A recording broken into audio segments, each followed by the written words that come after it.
Hello and welcome to episode 179 of the Ram Nintendo podcast. I'm Jason. And I'm Angel. And wow, that's real E3 enthusiasm right there. You only get the best from me. That is somewhat accurate. Anyway, we're calling this episode Super E3 2018 Bros because this actually marks the first... It's brothers, not bros. It's Super... Oh, no, it is Super Smash. It's both. Bros. I mean, it's spelled bros in the game title, on all the game titles, but, I mean, it's brothers. I mean, it's just an abbreviation. Well, you know, pick your poison, folks. It's the Super E3 2018 Brothers or Bros Some people episode. even say bros. Yeah, it could be the Super E3 Bros, which has a whole different meaning. But yeah, we're calling it that because this actually marks the first time that both you and I went to E3. So that means in this episode, you're going to get both our hands-on impressions of games, both our takes on the show, and ultimately in a contest at the very end of the episode, both of us providing some E3 swag that you can win. So stay tuned for details at the end for that. Emphasis on ultimate. And what? And no, just an emphasis on ultimate. Ultimate, yeah, because of Smash Bros, you see. And, you know, but beyond just Smash Bros, this is a jam-packed episode. I mean, we've got Smash Bros to talk about. We've got Pokemon Let's Go. We've got third-party games, indie games, thoughts on all the news. Long story short, there are timestamps. Ramtown.com, anyone that listens normally knows the deal. The blog post, we list everything out for you. But for the very first time, we are also actually going to post this on our YouTube channel. So if you're listening to us over at youtube.com/ramnintendo.com, you can also use timestamps with built-in video hyperlinks over there, and the video will just jump you to where you need to go, and it's very futuristic. So you have two ways of listening to the show. It's almost more convenient because it actually takes you to it instead of you having to manually. Yeah, it's like there's this new invention. It just came out called YouTube, and I think it's gonna be big. I think like you just need a video about like mundane Sunday where you go see a movie from 2009 like Chronicles of Narnia. Like that will take off the platform. I am positive. But in the meantime, we've got E3 to talk about. So let's talk about the main event. Let's talk E3 2018. Angel, this is your very first time at the convention, so I gotta ask. Like I'm not, I've been there a few times, so it's old hat for me. But for someone who's going for the first time, what did you think? What were the highlights for you? What is your take on E3? Oh man, so many questions. Very similar questions, but worded different ways. I know it's really enticing. So it's a fun event.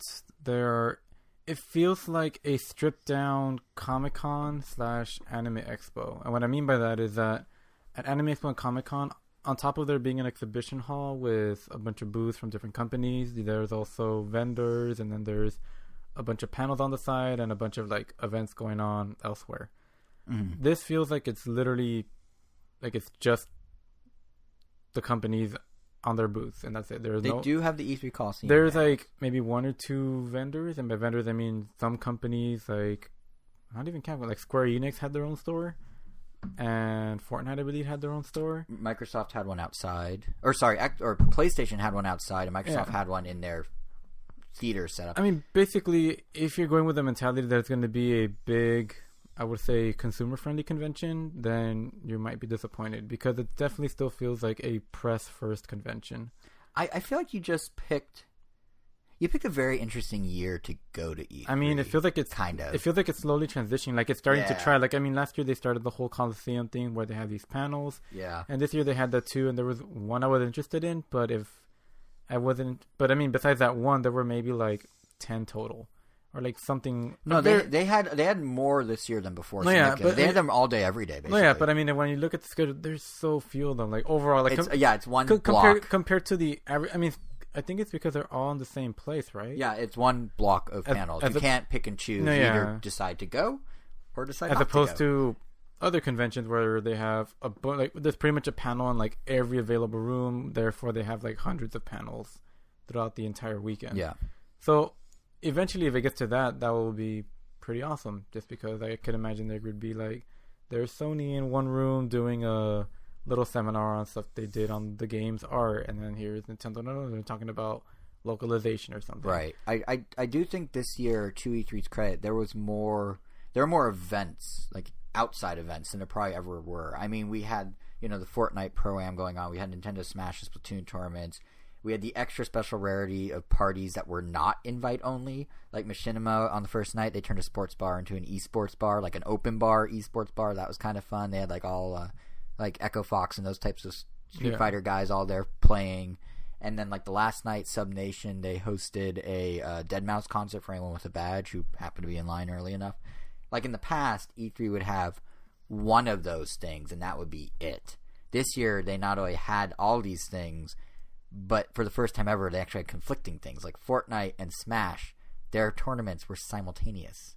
That's a rarity at E3. And I mean, you're right. It's definitely a transition year, I feel like. But, like, it's getting there. There was more, like, outside events to do than ever before, which is a big step forward, I think. Yeah, and I mean, I can't deny that I still enjoyed a lot of the stuff at the show floor. I mean, sure, it's nice to look at some of the booths. It was fun. Nintendo's booth was kind of nuts. It was nice that Nintendo implied before the show that you could only play Smash Brothers once at your appointment, and that's literally it for the whole week. Yeah. But we managed to play it for like over 30 minutes the first day just by sheer luck, really. We were there around closing time, and they just opened it up. Yeah, like they told me, like, oh, the line is going to be like 2.5 hour wait. I got in like 20 minutes, got to play, and then went back in line. Then that's when Jason went up with me, and we played again in like less than another 20 minutes, and then the guy just let us play like over and over and over again. That guy was ready to go on break. Yeah. So he just stopped paying attention to us, and then we played, like 4 matches. We were only supposed to play 2, but we played like 4. And then he swapped out for the other employee who came in. He's like, how much have you played, guys? And we're like, he's like, oh, are you just starting? We're like, sure, yeah, we'll go with that. Yeah, so we played like 6 or 7 matches back to back, which was really nice. Yeah, so that was nice, just being able to play. The booths are really cool too. Yeah. Like the scale of the booths, I feel like is so much bigger than Anime Expo or Comic Con. Like Nintendo's booth was kind of insane. They had a screen that was the entire width of the booth. I will give it that compared to Comic Con, like the big, like the biggest convention that I could actually think of. Yeah. The biggest booth at E3 was like at least like 4 or 5 times bigger than like the biggest booth at Comic Con. Like they just don't really compare. Yeah. Like Nintendo's is monsters. It's almost crazy, like just seeing like how, like when you go to Comic Con, just because that's a completely, I mean, it's a different focus. Video games are still there. You still have the Microsoft, Sony, and Nintendo booth, but now Nintendo is reduced to like a tiny square. They're itty-bitty square on the show floor, and then they rent out a ballroom that you have to walk a little distance to. Which that's I guess off-site. Which I guess which technically still give them the most area than any other. Yeah, they have the biggest gaming presence at Comic-Con year after year. But yeah, it doesn't compare to a football field long single panel HD screen. Like that was crazy. I mean, to be honest, like not to sort of get to like, oh, I went in past years, but honestly, this year's booth was very boothy. Like for those who haven't somehow follow Nintendo and haven't seen the booth or want to see like our view of E3, we do have an article up on the site. It's an extra. It's 85 photos from the show floor plus a whole breakdown of how everything was set up at Nintendo and whatnot. It's called A Trip to E3 2018. It's on the site right now. You can also find it in the blog post links for this episode if you're already on the site but not on the gallery. There's ways to get to it. But the point is, this year in particular felt very like boothy. Last year and the year before, they did New Donk City last year. They did Hyrule the year before. And those felt like you walked into a theme park. Like this year had a hint of that. They had these really cool props everywhere for different characters for Smash Bros. I think it was like 12 props maybe, and they were life size. Yeah. So DK's tie was like you could fit like 4 people inside that tie. Like if they're life size, I mean, like Mario's head's really big, is what I learned. Which makes sense. I mean, if you watch the if you watch the Nadal Mario tennis match, Mario's bulbous. I mean, if you played Odyssey, even though Mario is shorter than the regular humans, his proportions are And like Fox's helmet, like that seemed a little too big for any Fox of any size. Like even compared to like how he looks against Mario in Smash. But Bayonetta's boots seemed to scale. Bayonetta's boots seemed fine. Princess Peach's outfit seemed fine. Pit's double sword was very tall. But no, it was really cool. They had these. These were kind of like nods to the old setup, and like where you demoed Smash Bros. Also looked like the battlefield. Like if you're in the competitive side, which is what you did, it literally looks like you're playing on a battlefield. Like they have props and stuff set up. It was cool. It just.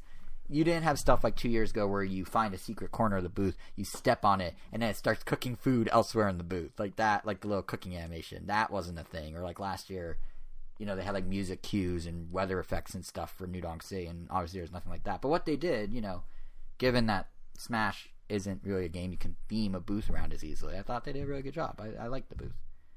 Yeah. And I mean, I guess kind of like to wrap it all together, like would I say it's worth it? For the price that I paid, which was $250 because I didn't pay the early bird. Right, same. I would say it's not worth going. I didn't feel it was worth $250. I had fun, but definitely not worth $250. That was this was the first year I paid, actually. Yeah, considering you pay like $100 less for Comic-Con, and I only paid like a fourth of that for Anime Expo, and I feel like there's way more things to do. I think we should preface this a little. Yeah. Albeit to get Comic-Con tickets, it is kind of like a lottery. We're lucky that we get to go to all these. If someone's only going to one convention and they're a big gamer, E3 is the best of the three, hands down. If you're going for video games and you only want video games, but I'm just talking about just a convention with stuff to offer. Yeah. In terms of convention, this is definitely a transition year. In terms of content, obviously, like Comic-Con or Anime will have like more bang for your buck. But I mean, I don't know. I mean, because obviously, I'm a gamer. I play a lot of games, but I'm literally just talking in terms of like what I paid versus what I got. Right. It did not feel worth it whatsoever. If I had paid the $150, that would have felt a lot better. It's just the asking price. Yeah. Which is probably why, quite frankly, they did not sell out of passes, from my understanding. I mean, the way I see it is like they're kind of trying to... this is just like a conspiracy theory that's just kind of the way it feels. Because as I said, it still feels like a press event because it's basically just demos. There's very little things to offer gamers. Like, it's mainly just press that they want to attract. And as such, like, I feel like they leave the price pretty high so that they could just say that it's open to the public because it looks better to say that they're open to the public, but still make it expensive that it kind of scares away a lot of people that would most likely go. I think there's an element of truth to that, but I also think at the same time the only reason they opened it to the public is because attendance was dwindling among industry folk, and they needed to justify its existence and make the company stick around. So they're like, hey, what if we allow the public in? So part of it is probably just to give the perception they're allowing the public in without having to deal with the extra crowd control.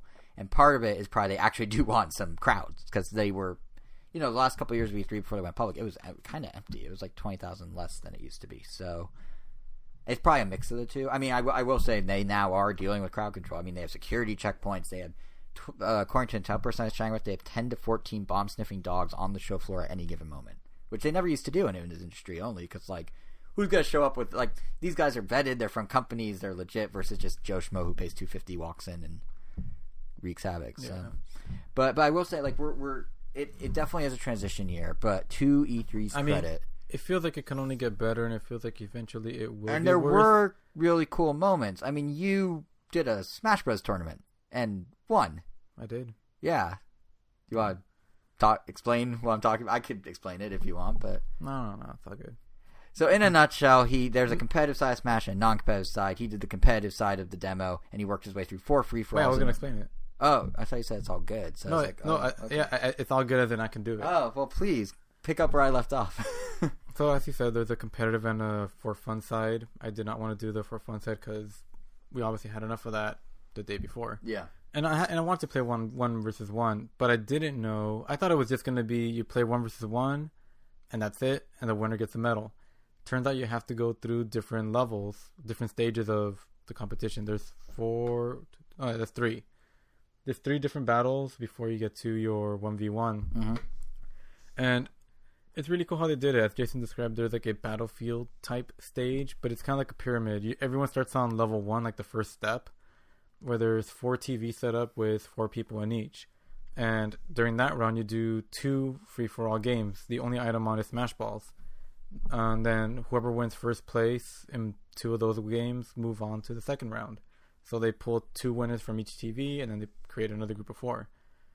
And I don't know. I mean, I was really nervous just because it was a free-for-all. I was expecting 1v1s. Free-for-alls feel like they're more of a coin toss if you're going to win or not. I even win free-for-alls, and I suck at Smash. Like, yeah. But I managed to win first place twice in those. So they had to pick. So they had to go with whoever won second place. Yeah. And then when you win, they give you a pin, a Smash Bros. Pin. Which you also get for playing the for fun mode. So. Yeah. So then you go up to the second tier where they play with another group of 4. And then this time you play another 2 games, and the winner of the second game, only that person goes to the free-for-all. So everyone's immediately eliminated, and you win a towel for making it to Smash that Bros. level. Logo towel, part of our prize pack at the end of the show. Yeah, it's pretty neat. Not to definitely flag I did not expect. And so I won both the next 2 free-for-alls, and starting to feel a little better, and then I made it all the way to the top, and there's this guy just chatting with you until the other guy, your opponent, gets to the TV, and then you play your 1v1. And it has a commentator, right? Yeah, the commentator. And they're showing it sometimes on the giant screen. They take a third of it. It's like live from the show floor, and it's there. Yeah, they put it up there, and then, played the 1v1. I don't know, I guess I was playing extra careful, and I almost restocked the person. It was fun. My favorite part of this is they gave you a cool gold medal, which is the exact same medal that Zero won in the official Smash Bros. Invitational. Yeah, only difference is you don't have a big trophy. Well, yeah, the other thing is that his the lanyard, or I guess the sash, says Smash Bros. Invitational. Oh, and yours is just the Nintendo one. Yeah, it just says Switch and Smash Brothers. Yeah. But it's the same medal. Right. But so basically what we're saying is really we have a Smash Bros. Champion on our podcast. I mean, that made, you could say that made the weekend, because you only get one shot, because it's by appointment. So one opportunity. Yeah. I was like, so that's your highlight. Yeah, I was like, if I don't win this, like, I'm just gonna be bummed, because that's really not worth $250. Because I didn't even get to play 1v1 at that point. Right. Like that was the goal, and I mean, I won. Bowser carried the team. Yeah, I think the more that E3 moves in that direction to doing stuff like that, because that's not something they would do with press normally, but the more they move into that direction, the better. Like, I feel like, for me, one of my highlights was actually in the E3 Coliseum. We were talking about how the panels were kind of weak, were kind of, there's only one set, but the set they had, if you were into those games, was really cool. I mean, they had Hideo Kojima doing one. They had a Grim Fandango like live table read of the old script. Like, it's cool if you like those games. So for me, what I did is I went to one for the music of Mario & Rabbids, and essentially it was Jeff Keighley interviewing the game's director, David Soliani. You may know him as Mr. Ubisoft Crying Man from last E3. It was him and Grant Kirkhope, who is basically the composer of like my entire gaming childhood, like growing up gaming. He did Donkey Kong Country, he did Banjo-Kazooie, he did the DK rap. Like, do I need to say more? And so it was this panel, and he and Soliani were discussing the amount of effort that went to Mario & Rabbids and how they did the music integration. Like, if you played the game, you know that music is super tightly integrated into the game. Like, every plant, everything animates perfectly in time with the music, and that was all done by hand. That wasn't like generated or procedural or anything. That was, they synced it all up manually and did that all themselves. So it's just kind of cool to hear him talk about how that came to be and what they plan to do for the new Donkey Kong expansion, which I think is out next week, like the 26th or something like that. But then Grant Kirkhope busts out a ukulele, gave Jeff Keighley and Soliani kazoos, and the next thing I know, they're doing a little musical number of classic Donkey Kong tunes, where they're just all kazooing classic Donkey Kong tunes. And it was like, for lack of a better word, I guess it was charming, but it was one of those cool, like, only at E3 type of moments where, this guy made so much music in my childhood. I was just like, wow, there's the dude that, like, all these tunes I knew as a kid, he's now just kazooing in front of me. This is with the biggest game journalist on the planet. Like, what is happening?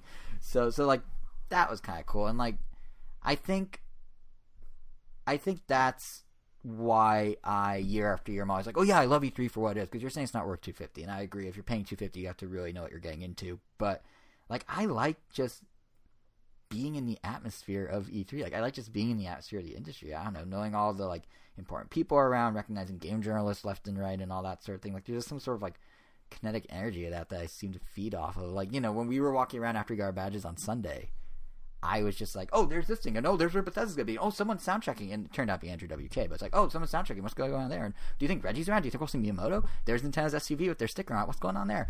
So, like, if you're just a normal person that acts normal in these sorts of things, $250 might be asking a lot. But if you're someone that, like, I exchanged head nods with Reggie this year. For some reason, that's a big deal to me. It shouldn't be, but for some reason, like, that was cool. Or, like, we saw Kojima walking around. Yeah. And we're both like, oh, there's Kojima. And, like, for me, it's like, oh, that's cool, there's Kojima. And for you, it's like, oh, there's Kojima. So, yeah, rocking the acronyms. Yeah, he had some nice shoes. Or even, like, I bumped into, like, Doug Bowser, like, 4 times. He's Nintendo of America's marketing guy. And just, like, being like, oh, all these people are here. Like, you never know who you're going to see, who you're going to talk to. There's just kind of that, like, it feels like a family reunion with a bunch of family members you never met. So it's a little weird in that regard, but it is kind of nice to be like, I know all these people and faces. They don't know me, but I know them. So, yeah, I don't know. I guess what I'm saying is, like, everyone's going to have a different E3 experience. But, yes, this year is absolutely a transitional year. And it is making moves in the right direction.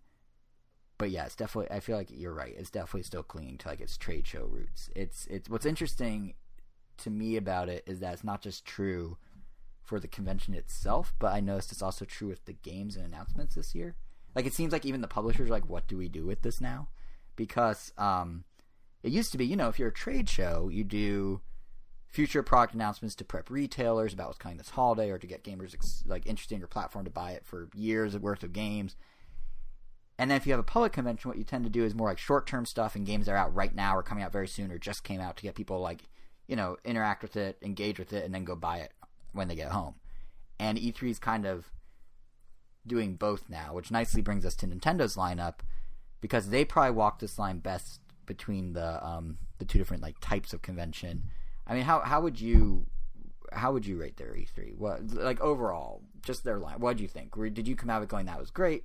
Were you like, there wasn't enough? Like, what was your kind of gut feeling by the end of the week about Nintendo's like offerings? Just like when you came out of it, were you feeling better about the Switch, the same about the Switch, worse about the Switch? How would you, like, if you had to give like a letter grade, would you A, B? Honestly, I mean, I guess an A. I mean, I didn't really have anything to complain about. Like, just knowing, I mean, as everyone that has listened to the podcast before, like, just having Smash Bros. On the horizon is all I really need. Not to mention that there's still, like, games that I'm getting through. I mean, even ignoring pretending I don't have a PS4.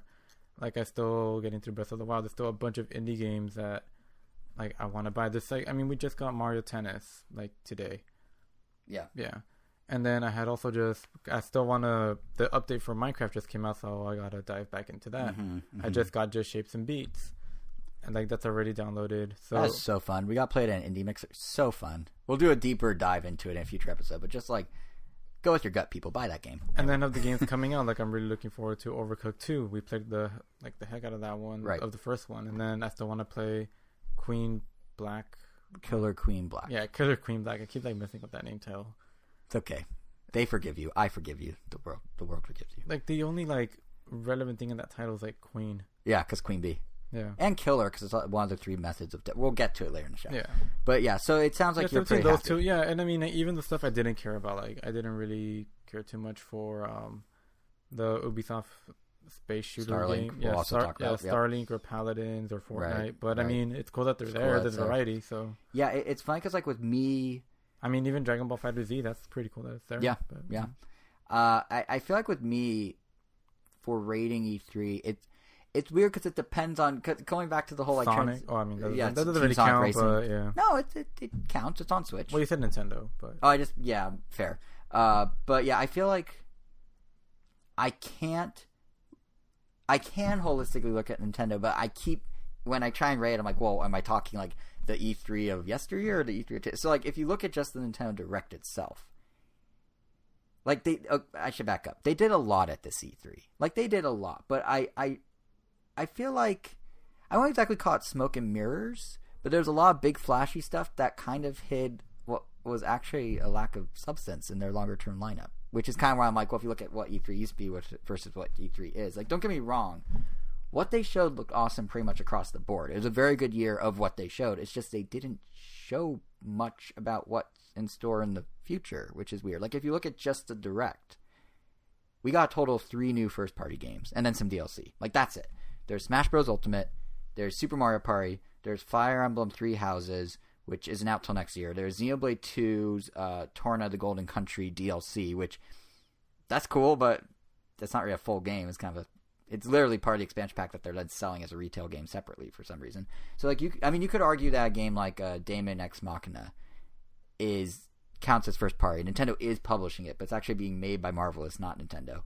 And I'm not saying it doesn't look cool. Actually, it looks really cool. I'm really interested in that when it comes out in 2019. But, like, even with that, still not the biggest lineup, really. There really wasn't a whole lot of meat on the bone, which was then only further ruined by the leaks, kind of, because they spoiled the stuff that would have been like, oh, look, surprise. They didn't spoil Super Mario Party. Yeah, they didn't spoil Super Mario Party. They didn't spoil 3 Houses. They didn't spoil the first party stuff. But it was more like Nintendo was trying to augment, hey, we only have 3 first party games. Here's a bunch of surprises. Paladins, Fortnite, da-da-da-da.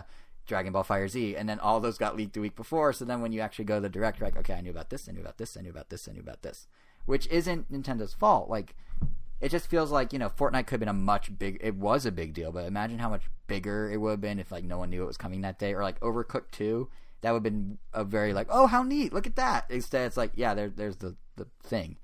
So, for me, the Direct itself was kind of weird in that regard. Like, I'd almost give it, like, a B if I had to grade it, I guess. But that said, if you factor in the rest of the week, I thought Nintendo... Well, I mean, give me over 20-plus minutes of Smash Brothers also. Oh, yeah, and you're going to give it an A++, I know. Yeah, you're giving an S rank, basically. Like, perfect. Like, honestly, like, if 100%. I had to give it any demerits, is the fact that it showed other games. I know, right? Like, they might as well just cancel the rest of the lineup. Everything I'm saying is moot once Smash comes. And I mean, if you were already going to go into so much detail that you're going to tell me that Olimar's helmet cracks and then fixes itself in less than a second, you might as well just go through the entire roster instead of cherry picking. Yeah, I know. Yeah, because I mean, some of those things were like, why bother mentioning it? Wii Fit Trainer has a new face. I mean, that's just a fact they shared. I'm just telling you. That was a highlight of the Direct. Or going to like, oh, Falco's like smash attack is like a little more unruly, but like it doesn't look that much different. All he's doing is spinning around. I know it was insane. But so if you if you step back from Smash and talk like overarching a bit more, I think if you factor in the rest of the week, a lot of what I just said, like, kind of goes away. Like, Nintendo did, like, what they did is very cool, and it helped regain a lot of the momentum. Like, they had a great week. They were the number one talked about thing on social media, according to Twitter themselves, during E3. Like, the number one video game topic of E3 was Nintendo, because it was just, like, all the time they were announcing stuff. Like, they basically turned E3 into an event for everyone, whether you're there or not, by having surprise releases every single day. I mean, sometimes even multiple ones. On Tuesday, we got Fortnite, we got Paladins, we got Hollow Knight, all on one day. Then comes Wednesday, and boom, surprise, Splatoon 2 Octo expansion comes out, which I didn't think was coming till July, but there it was, middle of June. And then the day after that, in a real surprise move, the first ever home release of the original Donkey Kong arcade game, which was tied up in legal stuff for like 20 years, and there it is on Switch. And if you don't care about that, how about Xenoblade 2's Challenge Mode with Shulk in it? That was suddenly available. Or how about like a new Octopath Traveler demo, which is like 7 hours long and will port. It's basically the start of the full game. You're basically getting early access to the full game because they'll all port over the save file. Like, there was a lot going on, and that doesn't even count Bethesda releasing Fallout Shelter on Switch, the night before the Direct, or any of the other things that other companies were doing. There was just a lot happening. So, like, that overall experience, the feeling of constant surprises, I think, gave Nintendo an A rating this year. Like, it was solid in that regard. Even if the lineup for the future is kind of whatever, they did a great job of focusing on the now, and I thought that really was, like, props to them. That was really cool.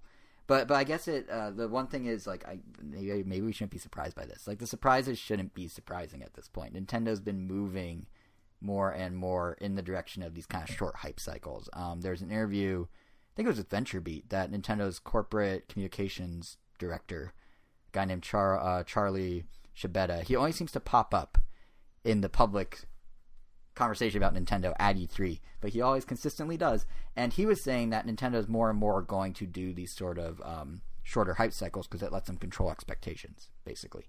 So the hype can't eat a game alive if there isn't time for the hype to control of the narrative. So if you do Fortnite day and date, okay, no one can go like, oh, are they going to add Nintendo characters? Because it's out. You're playing it. It doesn't matter. So that's kind of an interesting thing that I think in future E3s you'll probably see Nintendo do more of, kind of going against my whole point about the Direct. They're probably going to focus a lot more on what's happening very short term and less on long term. Although, actually funny enough, according to him, the prime example I just gave of the short hype cycle, Fortnite, wasn't even Nintendo's idea. Apparently Epic came to Nintendo and said, hey, can we just like do it? Can we just announce it and release it all at once? And Nintendo's like, well, we're not going to stop you. So here we are. But I do think it's safe to say that it worked out pretty well that they did that with Fortnite, because I would argue that Fortnite and not Smash Bros. Ended up being the poster child of the show this year. I mean, 2 million downloads on Switch in just 24 hours is an insane number. And I mean, of course, everyone was talking about Smash, and Smash was hugely hyped. But it was Fortnite that I feel like really bridged the gap between the whole like trade show E3 and the new like consumer-focused E3. I mean, we're talking about a game that has been out for a solid 9 months on other platforms. And it took over a soccer stadium in LA to do a Pro-Am like tournament. And then it took over the neighboring LA Coliseum Stadium, which used to host the opening ceremony of the Olympics, for an after party. And they filled the stadium's floor with people for a Fortnite after party with Vince Staples and Marshmello and all these other big name artists. Like, this is a game from 9 months ago. At an old E3s, it would never it would never show up at all. And now here it is, and it has the most elaborate booth this side of last year's New Donk City. Like, they had the battle bus, they had dance-offs, they had free food. They were giving out cookies and popcorn every hour, freshly baked cookies. They were delicious. And water, contrary to Jason's and water that I could have sworn they were trying to do slurp juice with, but it was just water. And I kept trying to tell myself, this can't be water. It can't be. Which is why he got a slurp juice pin. I did get a slurp juice. I'm actually really happy with that, because slurp juice is one of the more iconic things out of the game. So, yeah. Mm-hmm. I like the limited edition pin. The disco grenade, though. Yeah, actually, yours is pretty cool. Disco ball grenade. Yeah, but my point is, like, I honestly didn't even know slurp juice was a thing until we went to the con. The slurp juice? Yeah, I didn't know it was a thing until. It's a thing. I've only seen the disco grenade, that commercial that keeps popping up on YouTube, and over and over. Yeah. No, slurp juice is one of the like. There's a few things like emotes, slurp juice. There's a few like the man that hiding in the bushes. Like, there's a few things from Fortnite that sort of like just the existence of Ninja streaming everything with Drake. Like, funny to see how much Jason is moving his hands right now. I'm flailing about. It's very exciting. I think we should record. We should do video one day. But no, my point is, Fortnite's a game with 125 million players. They have a $100 million World Cup style competition planned for 2019. That's the jackpot money, and yet that's the big game of E3. That's the big game of a show that used to be about the future, and it was the one making the most mainstream headlines in the gaming world, or mainstream media headlines and gaming world headlines, because they had the whole crossplay controversy. Like, the biggest story out of E3, as far as someone who doesn't follow E3 knows, is Fortnite's on Switch, but you can't play it if you have the PlayStation 4 version. And I'm talking, like, big mainstream. I'm talking BBC, USA Today, Fortune, CNBC. Like, they were doing, like, interviews with Reggie and with gamers and with this, that, and the next. It was a big thing. And what's notable about it, from Nintendo's perspective, is that for once they were actually the good guy in the story. Sony was the big bad. They're the ones who were blocking access. They're the ones whose stock dropped 2% when they issued a statement basically going, we have 80 million players. They could play it on iOS and Android and PC. What's the big deal about not being able to play on Switch? That was kind of the subtext. Yeah. And, yeah, they literally saw their stock drop. And everyone was just talking about how Fortnite's now on Switch, but Sony's blocking it. So Nintendo's getting all this free promotion for Switch, and how it's this open platform with the hottest game around, the hottest system, fastest selling system in US history. And then it's E3 week, so if people are curious what's up with the Switch, they research a little further, and boom, look at that, new Smash Bros. In the fall. Pokemon Let's Go in the fall. Mario Tennis this week. Like, Nintendo just got so much free PR out of this. And it's for a game that was 9 months old. It's really, like, it's crazy. It almost this feels is like a it different just E3. came out again. Right, basically it did, yeah. It's like another launch. And to Nintendo and Microsoft's credit... Well, it was. Yeah, it was, essentially. But to Nintendo and Microsoft's credit, they smelled blood in the water here, and they went all in. That Minecraft commercial that came out, like, just the other day, they put out a 30... You've seen it, right? Yeah. It's like a 35-second ad. It cuts between footage of someone playing on Xbox and someone playing on Switch. And it's all about how they play nice together. And first of all, it's getting a second boost of PR for Nintendo now, because it's like, look, Nintendo and Microsoft are showing how easy it is to play together, and Sony's one. Look at them tweet at each other. Yeah, they had like a little cutesy tweet conversation thing, and it's just surreal to see an ad where you have Xbox Green and Switch and Nintendo Red side by side with the logos for respective systems side by side, saying "better together" or "survive together" or "create together." It is weird. It's like when Sonic popped up in a game with Mario for the first time.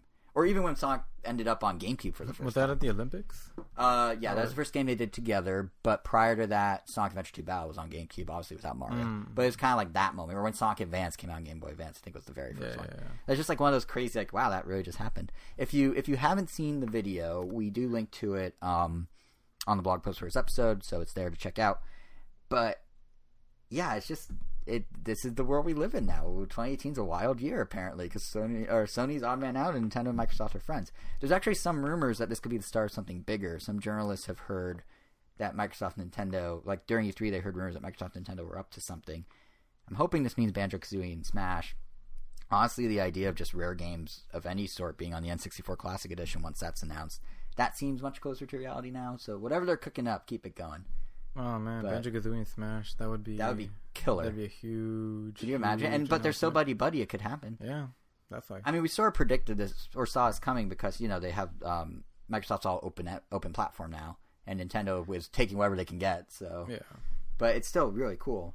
And, you know, as absolutely ridiculous as it is for Sony to be blocking crossplay just because they want to squeeze a bit more money out of people, which, by the way, that's not just me saying that. The former head of Sony Online Entertainment, which is the company they used to own that did EverQuest and all that, he said, yeah, our policy is this way because we want money. That's all it is. Nothing more, nothing less. He said that. And, you know, it's ridiculous that Sony's doing this because it sucks for fans of Fortnite since they can't carry over their data. They can't carry over their loot. They're kind of stuck on whatever system they start on now. And it's bad in that regard. But like I said, for Nintendo, weirdest blessing in disguise. It is amazing PR. Like, Nintendo has never looked this good about an online thing they've ever done. That's true. It's super weird. It's like super weird. Usually you never really say that sentence. Yeah. I never thought I'd ever say Nintendo did good with online, but here we are. But yeah, so enough about what Sony got wrong. Enough with the higher level E3 talk and how it's a transition year. Let's get down to nitty-gritty here. Let's talk actual games of E3 because there's a lot of them. And I think we're just going to, easiest way is probably just divide it up into 3 parts. We got the first party stuff, we got the third party stuff, and the indies. So to kick it off with first party, we've got to, of course, talk about Super Smash Bros. Ultimate. So, you sort of made a reference to this when we were talking about the Direct. We learned an awful lot about Ultimate at the C3. Like, probably more than we needed to know, I would say. I mean, the Olimar helmet reference you made kind of really hones that in. That was a lot of information. I think over half of the 45-minute Direct was just Smash. They literally could have just stopped with that roster video and shown off Ridley, and that's it. Mm-hmm. And then they could have just trickled out all that other info later on throughout the next couple months. It really feels like Sakurai. I made this joke on Twitter. I made this joke to you in person, but I know listeners haven't heard it, so I'm saying it again. It feels like Masahiro Sakurai, the series head, was basically speed running a year's worth of the Smash Bros. Dojo into in a 25-minute segment. It was like they used to trickle that so much. You're right. Like they could have drawn it out. It was weird. Like the Olimar thing would have literally just been like 2 pictures. Yeah, and they're still doing that, by the way. They have daily screenshots on the Smash Bros. Website that they then tweet out from the Nintendo Versus Twitter account. And, you know, it's like they've already revealed here's a Alolan Vulpix, the Star Launcher from Mario Galaxy, new item. So they're still trickling things, even with the onslaught. There's the black hole. Yeah, so apparently there was a reason for the crazy onslaught. It wasn't just like we need to pad our presentation. In multiple interviews, the Nintendo Treehouse team was repeatedly emphasizing how this is in fact an entirely new Smash, quote, built from the ground up, and that's why apparently they spent approximately 9,000 hours of Treehouse Live and 2,500 hours of the Nintendo Direct to emphasize just how different all these little differences are. It was a way to show, look, this isn't just a port, this isn't just whatever, this is a whole new game where we're doing whole new things, as minute as cracked helmets, as minute as Wii Fit Trainer's face. The problem is, days later, Sakurai, he has a weekly column in Famitsu, right, in Japan, and he comes in and writes in the column, hey, this game's built off an existing engine. It's not actually entirely new and built from the ground up. So what I'm saying is, we have to sell this about Smash. Well, he said that it's built off of different aspects of all the Smash Brothers. So, like, there's nothing new about it. But the engine's Wii U and 3DS. But, yeah, I mean... Yeah, which is fine. There's nothing wrong with that. It's literally... I mean, I thought it's no different than going from Brawl to Smash 4. Like, it's basically the same game. There's just minute differences. Yeah, which is fine. I mean, that's just almost all fighting games. Like, yeah. They can't all be as revolutionary as 64 to Melee to Brawl. You can't change them too much, otherwise they stop being that game. Yeah. I mean, there's core mechanics in there. I mean, it's funny. Like, I would say there are enough changes that it does feel like its own game. We got to play it a whole bunch. Like, I would say, like, it does feel like the jump from, like... It feels like... Yeah, how new does it actually feel to you? Honestly, it's weird. It feels like a bigger jump than Brawl to Smash Wii U. Interesting. But not as big of a jump from Melee to Brawl. No, that's fair. Yeah. So it's like somewhere in between. So it's a significant difference in just how it feels. Because honestly, like, being only able to dodge once in the air makes a huge difference. Right. Like, although, all of a sudden you're... Now they could be directional. Yeah, but even then... Yeah, I know. Apparently, well... I guess I should say apparently because I didn't really do directional dodges too much. But from what I've watched, and I guess maybe that's why I kept getting my opponent in a lot of punishes. But dodging directionally actually gives you much more landing lag. So unless you know for a fact you're going to be safe, it's really not advised to ever do that. Did you do any of the other stuff? Did you do the new like short hop that they added? Or yeah, I tried. I mean, it still felt better to me just do it the normal way, just because. That's fair. Yeah, and the perfect shielding is really interesting. Like, I mean, yeah, there are enough new little differences that it feels like a different game. It just looks, a lot of the characters look so much like they did previously. And it's funny because they did bring back even stuff from Melee, like Nate Billendorf, not Billin, Bildorf, who's one of the Treehouse guys. I think he was saying it to US Gamer maybe, but I don't remember where I read. But he was saying that dash dancing from Melee is back. The thing where you just sort of like really quickly like hit the stick to go left or right and it kind of cancels out the animation. You sort of scoot across really fast. I haven't seen anyone. I haven't dug that deep, so I haven't really. But like on a general level, no one's really like, oh, the Melee thing is back, but it's back. Like they're really picking and pulling from all sorts of different games now. No, yeah, it's definitely there. I mean, it was kind of there in Smash 4, but it's like full on. Like he called it out. I mean, you could only pretty much just like dance back and forth. Like you can't really move. It looks like you're just like creating a little tornado where you are. Right. But yeah, I'm kind of glad they didn't bring back wave dashing. Yeah, honestly, me too. Because so many people, like when we played it in college a lot, Melee, and people abused that. Like I know it's something that Melee players like really, really love, and that's something that for them it's almost like a game, like a deal breaker. Like, oh, if you don't have wave dashing or those kind of ridiculous movement options, then I'm not gonna play the game. Yeah. But to me, I don't know. It just feels lame. Like, sure, it's more. It feels like a cheat. It could be considered more advanced. Like, yes, it takes more skill level to put that many inputs in that short amount of time and to like just be that quick and reactionary. But to me, it doesn't look natural. Like, I mean, I don't like seeing characters slide around the stage, attacking each other, and doing all these weird like animation cancels all the time. Because then it doesn't look like Fox and Yoshi are fighting. It looks like a glitched out Fox is fighting a glitched out Yoshi. Yeah. And all of a sudden one of them just like falls off. This is your inner animator coming out. Well, no, it's not just that. Like, I mean, I like the fights to look natural. Right. No, that's fair. And I agree. And I like that. I mean, when it's intentional and done right, like Street Fighter, like they built their whole game is about like comboing and canceling out attacks, so it works out for them. But for Smash Brothers, like I like seeing the characters run and move around and jump, not just slide around. Yeah. I mean, I should be clear. Like, we're talking nitty gritty details about Smash, like the minute technical features. Yeah. Like, as a casual player, I'll be honest, it doesn't feel all that different when you pick it up. You pick like there's minute stuff, yeah, definitely. But you pretty quickly adjust. I mean, it's gonna be no different than the last three Smash Bros. Outside of the fact that now you have every character you want. Right. I think a lot of the new things I enjoyed though that they did add are like the quality of life improvements. I mean, there's this Mario Kart 64 style like battle mode map looking thing that appears to track players. It appears in the corners when players go off screen, and there's little color coded dots for who's who, so you can kind of see where they are.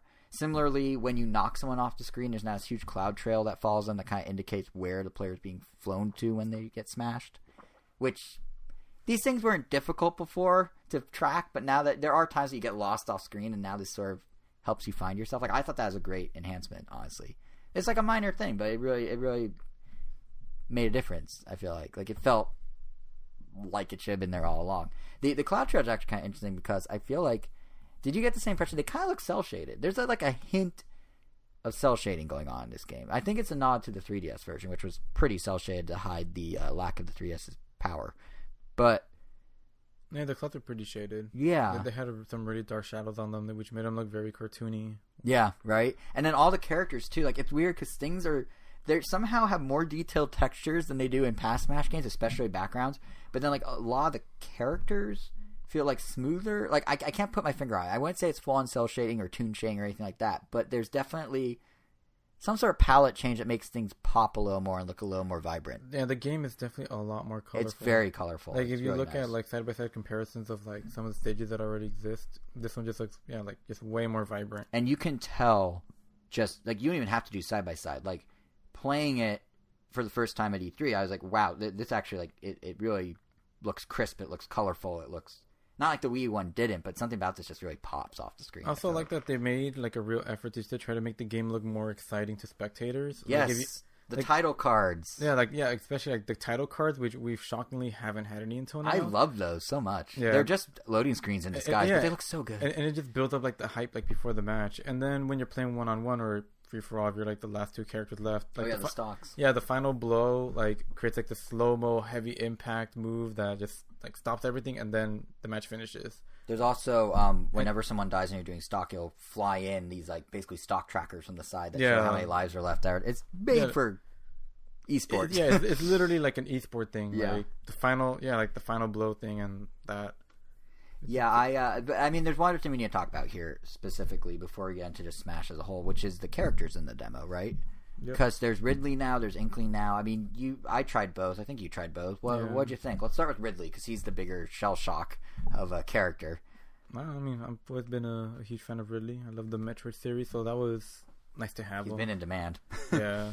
I didn't really get to figure him out too much because it was a free-for-all. I wasn't going to use him in the 1v1, but he pretty much just felt like a Bowser with 2 jumps. Yeah, it's fun because basically means that he's just a really heavy hitter that you don't want to be around, and he could basically fly. So it's almost like a scarier Bowser. Yeah, literally.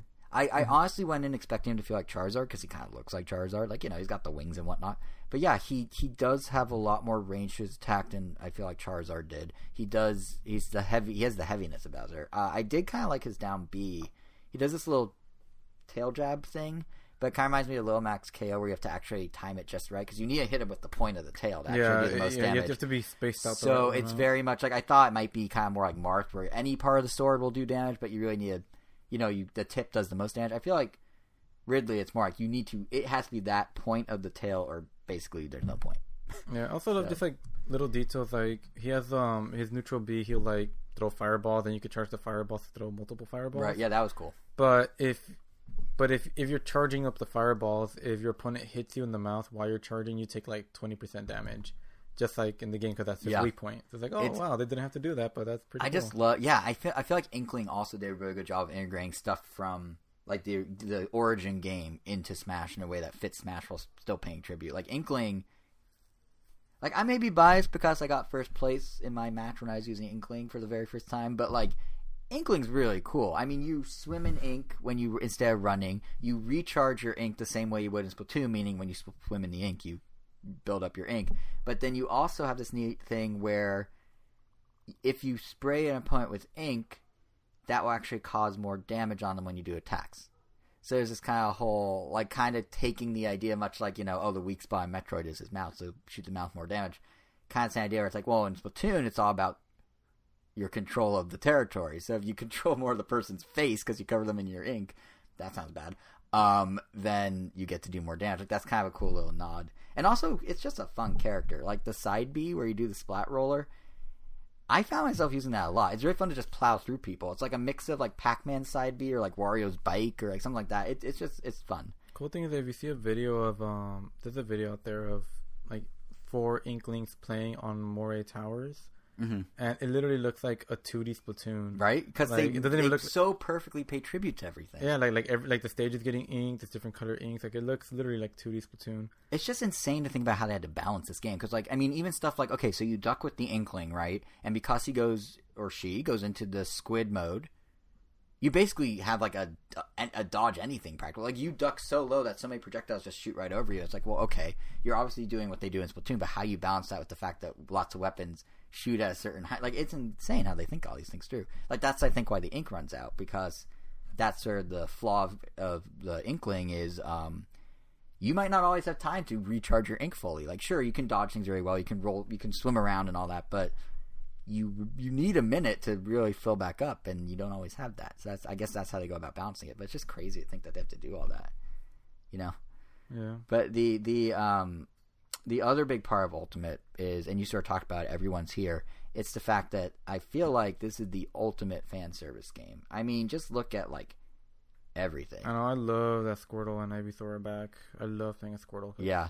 Turtle, and I just love Squirtle. Squirrel Squad's the best thing in the anime, I'm just saying. And being able to change mid-air, like, that's huge. Yeah, and they don't get tired. Change. I mean, and like, not that, so they brought back all the characters. They brought back what looks to be all the stages, probably. Many of the items, just not all. I mean, they've already many of the like assist trophies. Stages, so yeah, it's nuts. Like the fact that they listened to fans and made Ridley playable. I mean, they turned a meme into a reality. The fact that the ice climbers are back. There's a long quote of Sakurai basically saying like, if we made Ridley any smaller, then he wouldn't be Ridley anymore, and we don't want that. Yeah, like, we want to go. He literally said it was impossible, and then he made the impossible possible, because that is what Sakurai does for his fans. Which is also what he said, like, for Pac-Man and for Vegeta. Like, there is no moves that we can come up with them, so we're not going to do them. And then next year they're like, oh. Dude, you're talking about a guy who every time he finishes Smash Bros. Says he's never making a new Smash Bros. Only to then make another Smash Bros. So he can then again say he's done making Smash Bros. Yeah. I take a lot of what he says with a grain of salt when it comes to reasoning. But yeah, no, it is funny. I mean, he did fight the Ridley thing for a long time. He did. I mean, the Ridley meme has been like a 10-year thing. Yeah. And then, the Ice Climber Demand, they're back. They brought back Snake. And not only did they bring back Snake, but they gave him the original David Hayter voice, not the new voice that they did for the latest Metal Gear. So, like, real fan service right there. With that actor. Kiefer Sutherland. Yeah. And then they even threw in Daisy. Like, there was a whole... Did you know there was a Twitter account called Daisy for Smash? And all... Yeah, no Waluigi. But Daisy for Smash. This is an actual Twitter account. It has only a couple thousand followers. They've been campaigning since Brawl, I believe. And they got Daisy. Granted, she's an Echo character, which is just the new name for a clone. Yeah. But, like, still, she's there. So cool. Yeah, and then, like, even... Jamie still got some harassment from that. Who did? Sakurai, or just, like, people... Oh, about Waluigi? Yeah. Yeah, okay. PSA to the internet. If you don't like something, that doesn't give you permission to go harass people about it. Yeah. This should be simple. This should not need explanation. But the fact that people are, like, hounding Sakurai because of Waluigi, of all things... I mean, I understand Waluigi. It's a flashpoint in our culture. The Washington Post wrote a whole editorial about how he's been humiliated by Nintendo. I get it. Yes, the Washington Post. That Washington Post. But nonetheless, like, don't go harass Sakurai. You wouldn't have a game to complain about if Sakurai didn't do this. Like, be grateful for what you get, people. Like, seriously. Like, some people are so entitled these days. I can't believe I'm all upset about Waluigi, but no, seriously, it's really annoying. You got your knickers in a twist. I got my knickers in a twist about it, but no, yeah, it's funny because Sakurai is really good at listening to feedback. Because like even gameplay mechanics, I feel like he addressed fan feedback. Final smashes, those take forever. People turn them off as a result. So what does he do? Speeds them up. Like he's literally like he cuts the animations in half. He changes the ones that take too long. Like they addressed everything. All the amiibo from Smash Bros. On Wii U and 3DS, you can bring them into this one with the data from the other Smashes, and they pick up where they left off. Like, they literally thought of everything. In fact, actually, Angel, if you need to start your collection again, or you may need to start your collection again, because they have already confirmed that they're making the new fighters into amiibos, sort of. At least 2 of them. Ridley and Inkling are getting amiibo. If I get one, it'd probably just be Ridley. I already have an Inkling amiibo. It looks so similar. It does look really similar. Yeah. It almost looks like it's a prototype and they haven't actually made the real... So as long as the Inkling that I currently have works with it, I don't see any reason to get the new Inkling. Yeah, it that's fair. But I feel like, are they going to do the others? Like, does Daisy get one? Does Pichu get one? I feel like they have to. I think they confirmed Daisy had one. Okay, because I'm just thinking like... Which means Wolf and Pichu and Toon and Young Link will definitely have one. Yeah, it's just like... And Snake. And Ice Climbers. Yeah. And yeah, it just feels like they have to, right? But they've only confirmed 2 so far, so we'll see. 3. But 3. Daisy. Yeah, Daisy, you're right. They've shown 2, confirmed a 3rd. But yeah, I mean, I hate to say it, you did. I know you're saying you're going to get one, but you did sort of make it your mission back in the Wii U days to get the entire set. So your set's going to be incomplete, technically. Unless you argue it's only the Wii U set. But it's part of the same line. It's all Smash Bros. No, like I said, if I get any, I'm only going to get the new characters. And that's it. Right, I know, but I'm saying like you have all the other ones. You're sort of... What other ones? Smash. You have every Smash amiibo that's been released thus far. Uh-huh. But now you're stopping short on a few. Like which one? Inkling. Technically. I know he looks similar, but technically. Your set will be incomplete. I'm just trying to get in your head about this. I want to make you start buying amiibo. I don't consider that. Alright. I think it's dumb if you think that.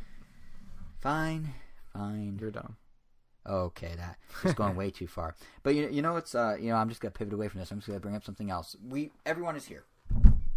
Uh-huh.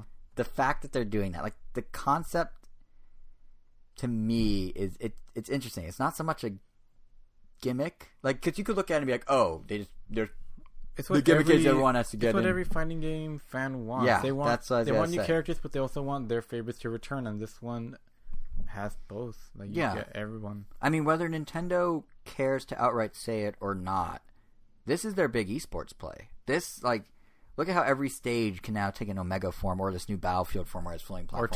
Or turn off hazards completely but leave the stage structure. Or how you have the option. That literally makes it so like tournaments will have so many more stages now. Yeah. On top of the fact that they basically tripled the stage count. Melee has a bunch of legal stages that I see people play. They have Fountain of Dreams, they have Yoshi's Story, and then there's their Battlefield, and then there's Yoshi's Island from Brawl. Like a bunch of those stages now are going to come to the Wii U one, which had like a handful it's just nice that we're not just going to see every fight take place in Smashville. In the same 4 or 5 because it's always stages. Smashville and Battlefield. Yeah, and they seem to be very conscious of the fact that people are going to be watching this. Like we were talking about all the UI, UI changes with the tile cards and all that. Like that's very much for tournament play. And then having every single character bringing back things like little melee maneuvers and whatnot. Like they are basically saying anyone who's been competitive in Smash up to this point can feel at home on the new Smash Bros. Ultimate. Like, re-releasing the GameCube controller. Further suggesting that the fact that they're gonna have it playable at CEO, the tournament in literally a couple weeks here, they've never brought an unreleased game to CEO before. I don't think. Maybe ARMS, but definitely not like a Smash caliber game. It's gonna be there. They are very clearly going, hey, whatever your Smash is, we want you here. This is the future of the esport. This is it. Melee's gonna follow the wayside. Wii U's gonna follow the wayside. At least that's their hope.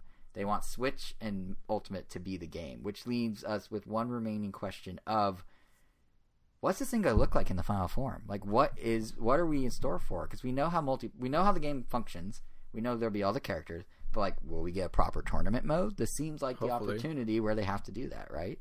They have to. They can't mess that up. They can't. After everything else, it only makes sense. They need to have a ranked online matchmaking. You cannot not have ranked online matchmaking. If they don't have ranked online matchmaking, I can't say ranked online matchmaking enough. If they don't have that, they're trying to drill it in their head. I get it. I will be so disappointed, just beyond disappointed. Here's another question. I mean, that's a very, very good point. Like, if you are doing a tournament-based game, has that. ARMS has that. Mario Tennis. Yeah, sort of.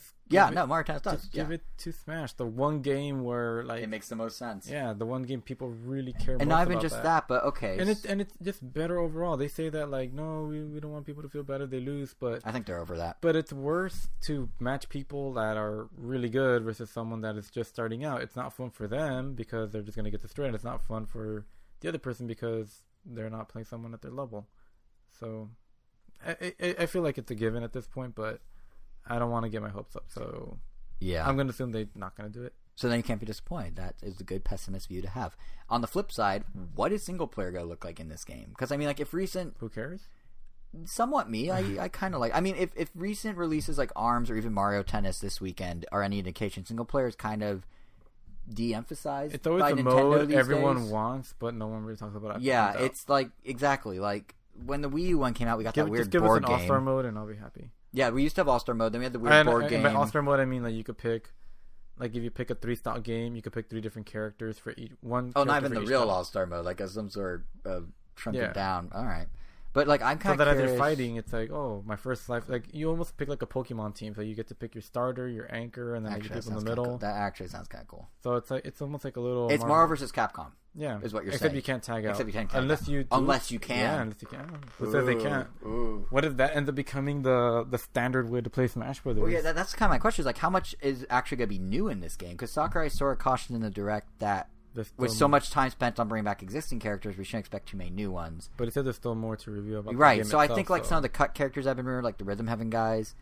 Maybe they'll revive those and bring them here because they probably already have a lot of work on them. So yeah, and like I wouldn't be surprised if we see a reveal at Evo in July. Like they're aiming this at that audience. Do a character reveal at Evo, that'd be cool. But like beyond just that, like we talked about how they're adding new items and new Pokemon in September or December. Yeah. Last time when they first announced Smash 4, it had a year. It had a whole year. I think something like that. So it went from July, a whole year, and then the next October.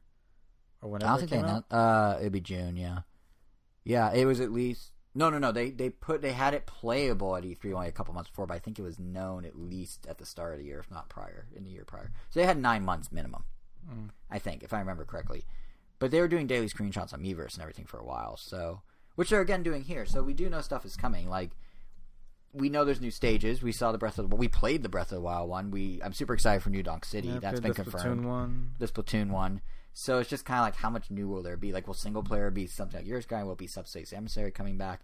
Like, basically, from what we've seen and played, I think we can safely say Ultimate lives up to its name. The question just becomes, how will that be presented to us and in what capacities? And we won't really know until we get closer to December 7th when it actually comes out. But coming out of E3, excellent game, right? Like, I think it's they nailed it. Well, yeah. Yeah, it's really good. So that was a whole lot of Smash. The other big first party game of the show was Pokemon Let's Go. 15 minutes of Smash. It was only 15 minutes? I felt like longer. 15. Okay. Well, the other big first party game was Pokemon Let's Go, and I don't think we're going to spend 15 minutes on this because... oh, my bad. Yeah, it's probably like 40 or 30. It was 23. Wow. Everyone bust out your stopwatches? No, wait, we have to stop. I don't know where I'm going. No, it was 15 since our last point. Oh, gotcha. Okay. But yeah, Pokemon Let's Go. This one we're going to talk about a lot less because I'm the only one that played it of the two of us. Like, obviously last episode... Well, you're the only one that stood in line that for it's that targeted for. Yeah. Well, I'm not the only one, but it's more targeted towards me than you. That's fair to say, for sure. I was in line for it, but then You bailed because you had your competitive thing to do. Yeah, my Smash Bros. Yeah. But, I mean, last episode we talked... It sounds like I didn't miss anything at all. Well, hold on. I'll get to it. I was going to say is the only news that came out of E3 about this game is that the Pokeball Plus accessory is going to cost $50 to own. Or you can get $50? $50. Or you can get 50. 50. Yes. Or you can get it as part of a $100 bundle with the game. And so in the both game cases, is $49.99? No, they got to discount it because you're getting them together. And in both cases, regardless of how you buy it, by itself or not, Jeez Louise. Maybe only if you do the bundle, it's preloaded with Mew. So there's 30 of your $50 right there, Mew. No, but yeah, that's the news. It's a bit surprising, I agree. But what was nice is that the game was playable on the show floor. I mean, I guess if I could use that controller for other games just to... Technically, it's essentially a Joy-Con. Just to flex the fact like, oh, I'm going to play Mario Tennis with a Pokeball. Or it's Smash Brothers with a Pokeball. Joy-Con. You can do it, and it's possible. It has buttons on it? 1, 2... Well, let me explain. So, yes, it has 2. But before I get to the controller, I feel like it's worth talking about how insane the line was for this game, and then I'll talk about the controller and how it works with the game and all that. But just sort of ease us in here, the line was nuts. Nintendo had 10 demo units for Let's Go in their booth, 5 for Pikachu, 5 for Eevee, which meant that the wait time for this game was 3 hours. It actually was 4 hours on day 1, but then Nintendo scaled back the demo time from 10 minutes to 8 minutes in an attempt to speed up the line a bit, which did, to be fair, shave off an hour, so now it's only 3. And it did, to some extent, stop, but you were mentioning you didn't play it because you had to go do Smash, because the line was so long, you couldn't... I did play Street Fighter 3 with someone in line for a little bit. Yeah, no, that guy was cool. I played Mario Kart with him. He actually holds, some weird record for crazy achievements in Kingdom Hearts. Huh. Yeah, who knew? But, yeah, the downside of having an 8-minute demo of Pokemon is that you don't get to experience very much of Pokemon. I mean, the demo itself was really limited. You get dropped in Viridian Forest, you talk to trainers, you battle, you catch wild Pokemon, but it's less of a showcase of the game and more about the Pokeball Plus and how that will work in tandem with the game. And as a result, I didn't get to see any deeper menus, I didn't get to mess with the Pokedex, I didn't get to see how items work, anything like that. Instead, I just walked, talked, battled. So, to your question about how the Pokeball Plus is, it's pretty cool. It's pretty solid. Like, the entire experience is pretty solid. Like, you are playing using the Pokeball Plus in the demo. It is a cool little device, even if it's $50. Like, it feels really great in the hand. The Rumble is surprisingly strong. It's actually, Game Freak claims, more powerful than the HD Rumble and more able to do more. Which, what's in the Joy-Con than what's in the Joy-Con, which is neat.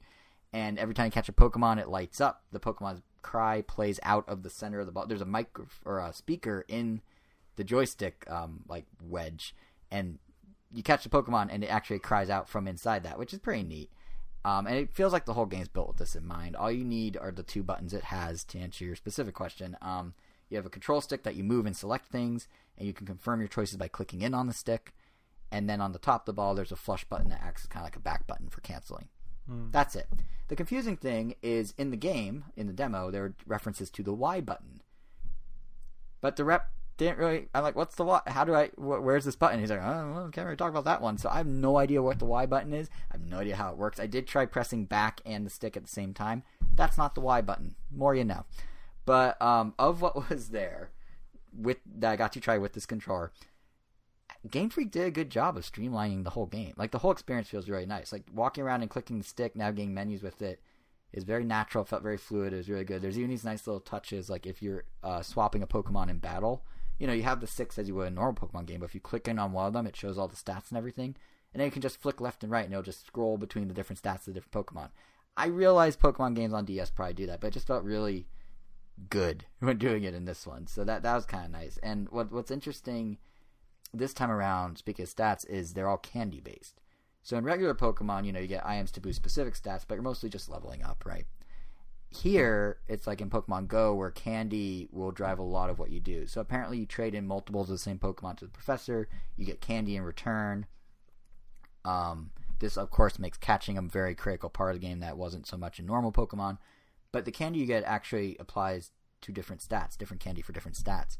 So you do collect experience points. You do get EXP every time you win a battle, and the EXP is automatically shared with all your Pokemon in your party. And I assume that's for unlocking new moves, but I guess what type of moves you get might be dependent on which candies you get. Like, it's kind of weird. Like, it's not the system it was before. And so we'll see. We'll see how this on the iOS app, right? What? Compared to the iOS app? No, this is how. Yeah, this is sort of like, it's like a weird amalgamation of the iOS app where you just feed one type of candy and that's it, and the full Pokemon games where you obviously how those work. So it's like a weird. I don't know. It's kind of half and half. But like, regardless, I will say that for the demo, for a $50 controller they expect you to buy, the Pokeball Plus wasn't perfect. Like, the controls were a bit finicky. It would sometimes switch me to the wrong choice where I was pressing in to confirm my choice because, the button is the stick. The rep suggested it may be because I was holding the controller wrong. Game Freak has this idea of the way you're supposed to hold it, but the problem is it's a round ball. There's no indication of right and wrong except the flush button should be on the top. So you can't have it be that very specifically precise if you're holding a thing that doesn't have a clear way to hold it. You know what I mean? So that might they might have to tweak a bit. They said it was a prototype, so you never know. I think they'll adjust it. Even adjusting in my hand, I still had occasional hiccups, but it did help once I was holding it correctly. So we'll see what they do. The motion controls, at least, work exactly as they should. As I'm sure everyone knows by now, the catching mechanic for Pokemon Let's Go is from Pokemon Go. It's been lifted straight over from it, as has the idea of random encounters. Although I am happy to report, or the lack of random encounters, I should say. Although I am happy to report that there are still random encounters, kind of, in Pokemon Let's Go. So you do see all the Pokemon in the forest, but if you walk through tall grass, it's like the traditional games. You will occasionally have a Pokemon surprise you, the game logic being, well, when you walk through brush in the real world, there could be a small animal on the ground you don't see, so it's the same idea. So it is kind of like a half and half of the two, which is neat. But anyway, catching itself feels pretty good. It's obviously way simplified because there's no battling, but it does require you to actually do more than just a simple throw gesture. The controller can detect underhand, overhand, side throws. As you get more advanced, they were explaining to me that Pokemon will start dodging a lot more. You can it detects your strength, so if the Pokemon's closer, you want to do a lighter throw. If it's further, you want to do a heavier throw. Don't you always want to do a heavy throw, though? No, because it'll throw over the Pokemon's head. Which is also kind of true you of can't Pokemon throw Go. It heavy and low? Oh, I see what you're saying. No, it doesn't detect height. It only detects overhand, underhand. So yeah, I guess I could have bowling balled it into the Pokemon. Well, heavily. Don't you want to throw it just as hard as you can, basically? Sort of. Basically, knock the Pokemon out so that they're basically unconscious and have no way to... This is weirdly graphic and real life-like. No, I don't want to cause a concussion on the Pokemon. It's like in Pokemon Go. To the Pokemon Center. It's like in Pokemon Go on the phone where, sometimes you have to flick lightly and sometimes you have to flick harder to make up the difference. The thing that actually threw me off the most, unlike Pokemon Go, this is kind of annoying. There's a get ready menu option you need to hit every single time you want to throw the ball. Because like real Pokemon, when you open for battle or for catching, you get, fight the Pokemon, or in this case catch it, use an item, or run away. Items in this case being berries, because you can feed berries. But every single time you want to catch the Pokemon, you have to hit get ready, and only then do you throw. And my muscle memory is like, well, in Pokemon Go, you just flick the second the ball's there. So I kept throwing to nothing, and it was awkward. But yeah, it kept tripping me up, basically. It sounds insignificant, and I'm sure you'd get over it pretty quick, but for the demo, for those 8 minutes, it kept tripping me up. But I think coming out of the demo, I'm pretty happy with what I played. There's all sorts of little touches that feel like step forwards for the franchise. How were the visuals? Did it look It looks nice. It looks very nice. Did it look like just an HD version of Sun and Moon? No, it's a little... sort of... I liked it. It looked better. Sun and Moon, I think because the world is different. It's not tropical, so they're not using any of those same assets. It didn't really feel total sun and moon. Like, you could see the connection. The character design's kind of similar, but it just looked like a cool little chibi, cartoony thing. I liked it. I thought it looked really good. And I do like, things like I was saying, like the EXP sharing. Every time you catch a Pokemon, everyone gets the boost. Like, that sort of streamlining is really nice. But my concern is that reading up on the game after I played it, I'm starting to wonder if they might actually be making things too simple. Like, I thought it was fine for my purposes, but, well, let me give an example. There's a screenshot floating around where you go to a gym, and they're just like, oh, you have a water type. Please go straight to the leader. It's like, you don't have to battle anyone? You just go to the gym leader? That seems like really, really stripping things down. So, I don't know. I mean, here's the thing that I realized. This is what E3 made me realize when I was trying Pokemon Let's Go and talking to the reps about it. This game is not for lapsed fans. This game is for new fans. For fans who are introduced to Pokemon through Pokemon Go. Like, sure, I can enjoy something where you play through the beats of Pokemon Yellow and it has, like, hook into Pokemon Go, and I'm sure a lot of people will feel the same way. And I liked a lot about the demo. But saying something is too simple, I don't think that's fair to the game, because it's not too simple. It's just not being targeted at me. It's not being targeted at the guy that knows how Pokemon works, whether I played it like a week ago or 20 years ago. This is probably true for a lot of people listening. Like, I don't think this game's targeted at me. I don't think it's targeted at you, Angel. It's definitely not targeted at them. It's targeted at folks who have never played an actual Pokemon game before, and this became very apparent to me when chatting with the booth reps, because they were telling me the guy that taught me what the demo was telling me how people were coming up to the demo and saying this was their first quote unquote true Pokemon game after Go. Uh-oh. Like, they never played a real Pokemon game before. This was it. This was their introduction. And the reason the line was so long was because Nintendo didn't anticipate there to be this much demand from non-core Pokemon fans. That's what a different person was telling me. So even the rep that told me with the demo, the first guy who was saying that, this was the true Pokemon game for a lot of people, he was saying that his dad, who's in his 60s, plays Pokemon Go all the time, has zero interest in any other Pokemon game, now kind of wants to switch to play Let's Go. Is that just a marketing thing he was doing to get me more like, oh, this makes sense? I don't know, but I'm taking him at face value, and it doesn't sound that crazy when there's stories that come out, like just the other day, about how a 71-year-old man and his grown son were arrested for assaulting someone because they took their Pokemon Go gym. That's a real thing. So first of all, that's insane, but it is absolutely true. We linked to it in this episode's blog post if you don't believe me.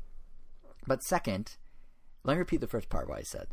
71-year-old man.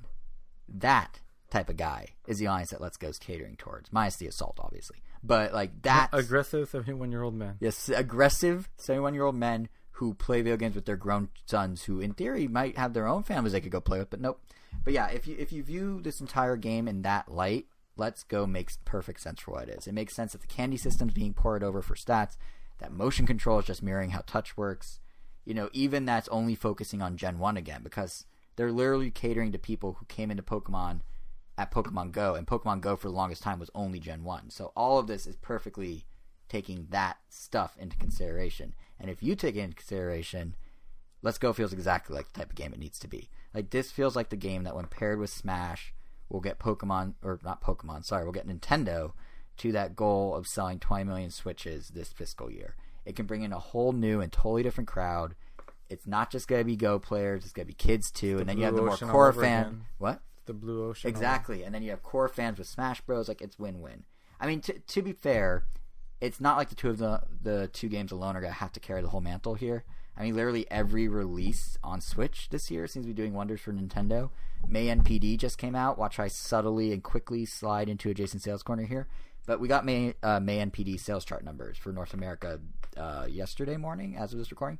And Donkey Kong Tropical Freeze, a port, right? Still number 5 on the chart, second month that's been charting. And Hyrule Warriors Definitive Edition, the third re-release of this game. It's been on 3 systems. Number 7 on the chart, with only a week's worth of sales. Even Mario Kart 8 still hanging on at number 9. So when you have all that helping Switch have a better May 2018 in hardware sales than May 2017, and when the neon color Switch continues to be the single best-selling SKU of any game console on the market, you're on the right track for your sales goal. Even without Pokemon, even without Smash, they're just the ones that are going to really push it over the finish line by catering to different audiences. And the takeaway with Pokemon Go was, yeah, this game is perfect for that audience. I'm going to enjoy it because I still play Go, but for people that aren't hardcore or aren't casual Pokemon fans, but are hardcore ones like you, maybe it's not for you, but it doesn't need to be, as far as Nintendo's concerned. Yeah, I mean, it doesn't hurt. So, it doesn't hurt me that it exists. I mean, yeah, exactly. I mean, like I said before, like, it's cool. Like, it does what it needs to do, as we said multiple times, but definitely not for me. Yeah, which is fine. Perfectly fine skipping it. Yeah, but one game that I think we're both go like, and it's probably the epitome of the more games the better for sales. The biggest surprise of E3, really, and that is Super Mario Party. And I say plural surprises because there's a surprise that exists in the first place, and it's a surprise that it wasn't playable on the show floor whatsoever, which is actually very frustrating. Like, honestly, I really wanted to try this because it looks like a great return. It comes out on October 5th. I know, and it looked like a great return to form. Like, why was it not there? I get a whole board game takes a while and you can't demo that, but you could do the other stuff. No, they could have just done what is literally only going to be available online. They could have just done like 5 mini the games. online Mario-thon, as they call it. Yeah. I don't know. I mean, which sounds just like the battle mode from prior games. Yeah, it is. It's the decathlon kind of reskinned. They used to have a decathlon at one of them. Yeah, but that one was 10, I think, and this one's only 5. So that's right. Well, before you could pick 3, 5, or 10. You got the option. And now it's 5 no matter what. But I do think the online, it's about time. Like, honestly, it's about time. I think it's for those who don't know how it works, it's kind of an interesting system. So you have 5 mini games. You play them back to back against friends or strangers, and there are rankings and there are leaderboards. You get in-game rewards should you do well. It's this whole elaborate thing. And it's not a full board game, but in a way I kind of get why it's not a full board game. I mean, if you're playing with strangers, the board games can take upwards of an hour, right? And I feel like the drop-off or disconnect rate of any online game that takes that long would be pretty high. So unless they made it friends only, I don't see how a board game online would actually work without just players falling off left and right. But going like the Mario-thon route allows them to keep things fast and frenzied, and that's kind of the type of atmosphere where online gaming really seems to thrive. So I get why they did it. Maybe if they had a friend-only version of the board games online, that'd be cool, but I kind of understand where they're coming from. But it's not just the online. Like, there's a lot actually in this that's kind of neat. I mean, first of all, they kind of are going back to the basics. They got rid of the car mechanic. Thank God. You actually can move freely now. Everyone has their own dice block, apparently. Like, each character will have a special dice block, which is kind of a cool idea. But mostly this is just mirroring a trend that we've seen with a lot of Switch games, which is going back to the core tenets of a franchise. Like Kirby Star Allies did it, Mario did it with Odyssey by taking the structure of 64 again, Zelda did it by refocusing on the idea of like free-form exploration with Breath of the Wild, and now here's Mario Party doing it, basically throwing back to the style of Mario Party from the late 90s and early 2000s, which is probably why, if I had to guess, they finally dropped the numbers in the game's name. This isn't a sequel to 9, 10, or 11. This is a reboot that reminds you of the nostalgia of 1, 2, and 3. Yeah, it would be weird if they go like Mario Party 11. Yeah. I mean, it just doesn't really sound like great anymore. 10 sounds okay, but yeah, that one was terrible, though. Yeah, it's so this is them basically soft re-saying the whole franchise, while simultaneously getting the Mario Party Ultimate, hopefully. Nah, I like Super Mario Party better. How many games are going to be Ultimate? And then what do they do after Ultimate? Honestly, what's the next for it to be Ultimate, they have to be every mini game is here. So Mario Party every map is here. You're right. Mario Party the top 100. Every board with and without car. Like, no, that would be bad. But this is definitely like the 90s nostalgia on Switch striking again, like catering to early Mario Party. Yeah, it's very intentional. But the other thing is, much like all these other Switch games, they take some core tenet of a franchise and then they just go crazy with it on top of it. So Mario Party is doing some interesting stuff besides online. One is there's a co-op mode, which of course there is. It's a Switch game. Every Switch game apparently has co-op. And you and a friend can run around the boards freely as a team. That's all they've said. I don't really know what that means, but it sounds kind of appealing, or interesting at least. The other thing, though, the cooler thing, arguably cooler than the online mode, is the new Toad Rec Room mode. This will require Toad's Rec Room. That sounds adorable. This will require you to put 2 Switches together. Face up as tablets. Oh, that's what it's called. Yes, and they sort of link together to form one big connected minigame. It's like a DS where you can move the top and the bottom screens freely. And in the trailer, what we saw was this cool little tank game where you're driving between the 2 screens. In the case of in the video, they were making an L shape. Apparently, you can configure the shape any way you want, and then you swipe your finger between the 2 screens, and it just locks them in place. And then you have a battle grid where you're all fighting as little tanks against each other. But you can make the shape. Total freeform. That's pretty cool. It's kind of cool. And then there's a different game. The banana one? What? The one with bananas? Yes. So Kotaku got to try a few others, and they report on it. And there's one with a banana. This is funny enough. There's a patent a long time ago of Nintendo with a banana split across two screens, and how you can kind of morph it around and move it around. And then, sure enough, patent became reality. Same exact mini game. What it is you have this banana. You have two halves of an image, and you have rapid, very brief time to put the image together. Basically, solve a two-piece puzzle. So that's kind of that premise. I presume it gets more ridiculous as you go further. There's also a baseball game. This one's not quite as impressive, but basically you put two switches back to back in tabletop mode with their kickstands and all that. One is the pitcher view, one is the batter view. You face your opponent, like how we are with our computers right now, directly at each other, and you just play baseball. So, I mean, it's not, that one's not quite as cool because they're not like interlinking, but it is cool that Nintendo has this wizardry of making two switches linked together like this. Like I don't even understand how that works. Like how it's just cool. Like this is the type of wild, weird Nintendo I love the most. And like imagine if they did a WarioWare with this sort of stuff. Like just go bonkers with WarioWare on Switch. Yeah, like, sounds like that'd be perfect. Just like right? weird, wacky mini games that take advantage of the mix and matching of the. Yeah, and not even just that, but do some with motion controls. Do some with touchscreen stuff. Like the Switch has all these different inputs and methods. Do stuff where you have to like take it off the dock and put it on the dock, like stuff where you have to, like, there's things you can do, and WarioWare is the perfect like experimentation platform for it. But for time being, I guess we just have Super Mario Party, which in of itself is fine. There's plenty there, and unless Nintendo somehow botches this thing, I'm playing it. It hits October 5th, so it's actually my first Mario Party in years. But the back to the basics combined with the online, combined with the crazy Switch linking, like that's, to me, a winning combo. I mean, are you? What is even the last Mario Party you bought? I mean, for a long time I borrowed Mario Party 10, so I've been playing that. You planning to get this one? I mean, I bought in every Mario Party. I mean, we got one for a contest, but yeah. I mean, I get all of them as they come out. I haven't really missed one. So you planning to get this one? Yeah, in that of course. Case? Yeah. It seems really cool. Well, I mean, I think we're both going to need a copy to do the multi-Switch stuff anyway. I played a Mario Party 2 with my brother-in-law like 2 weeks ago, or maybe about a month ago, and that was a blast. Well, Mario Party 2 is the best Mario Party, and that's just fact. Anyone who thinks otherwise is just wrong. So I agree that it was probably a fun thing. It has a lot of good aspects, yes, but it's literally the best one. So we're looking forward to this game. That's you disagreeing. Yeah, it should be good. It should be good, but weirdly, that's it. That's all on the first party front from Nintendo at E3 2018. I mean, to be fair, Fire Emblem Three Houses had a cool trailer. It'll apparently introduce new mechanics like controlling entire formations of people, and you can take control of individual characters walking around the world, which kind of feels like a nod to Echoes on 3DS for those who played that Fire Emblem. But we didn't really see much else of Fire Emblem because it's not out until 2019, and likewise, we didn't see much else of really any other game. I mean, like, there's no Yoshi. Yoshi seemed like Yoshi seemed like it was going to be there, but then it turned out the game was delayed until 2019, which I think marks the first official first-party delay of the Switch era, unless you count Fire Emblem. It might be Fire Emblem because that might have been scheduled for this year before it got bumped to spring.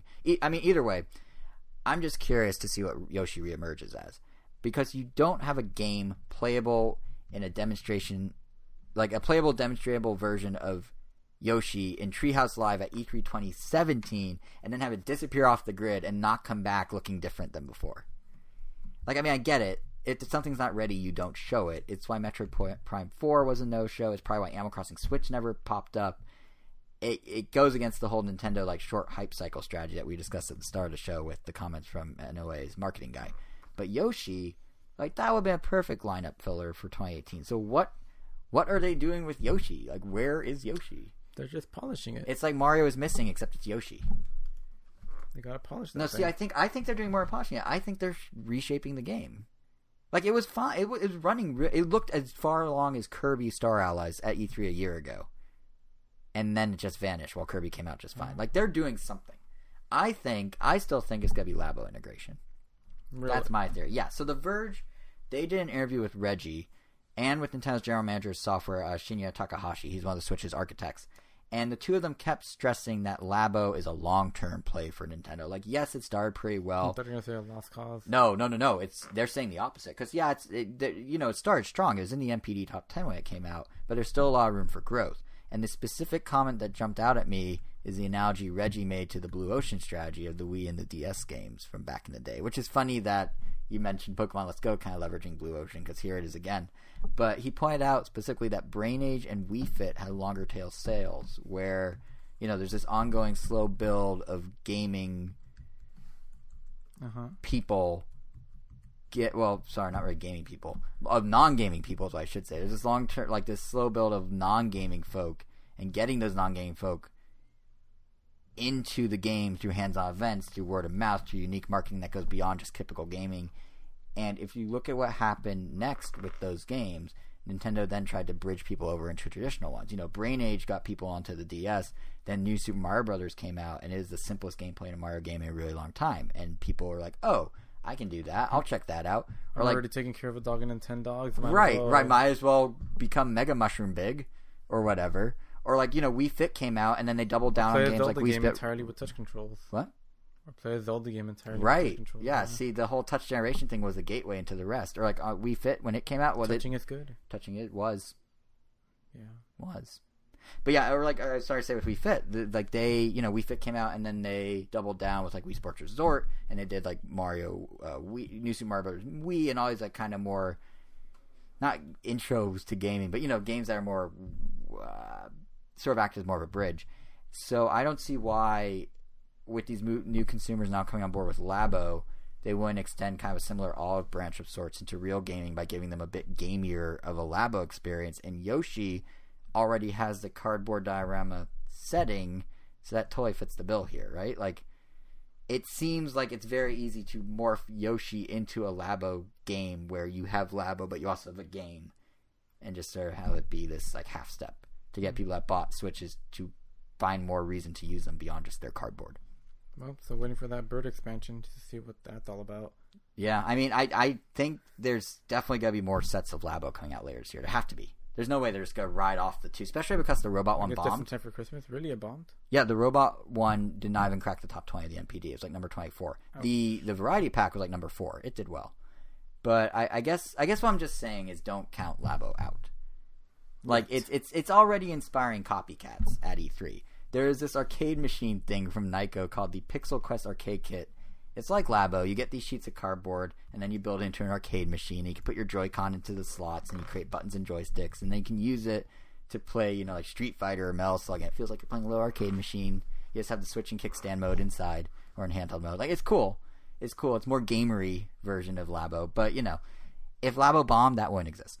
Yeah, just like when last time I went to Target, next in the Labo section, there was a display for Google. I forget what it was called, Google Haptics or something. To be fair, Google, they did Google Cardboard way before Nintendo did Labo, so Google's just circling back. But I mean... no, same idea. Yeah, there's this whole market. But Nintendo's the one that really pushed the marketing to let everyone know. I mean, I didn't know about this Google thing. Mm-hmm. I went over there and I'm like, what's this thing? It looks just like Labo, except it's more it revolves more around either the sensor of the camera, right, or some other gimmick that every little project has to revolve around. Well, a lot of them fall back on stuff like a Raspberry Pi or your phone is kind of the middle man, and so I think we're going to see a lot more Labo, and I think the reason we aren't seeing Yoshi is Labo.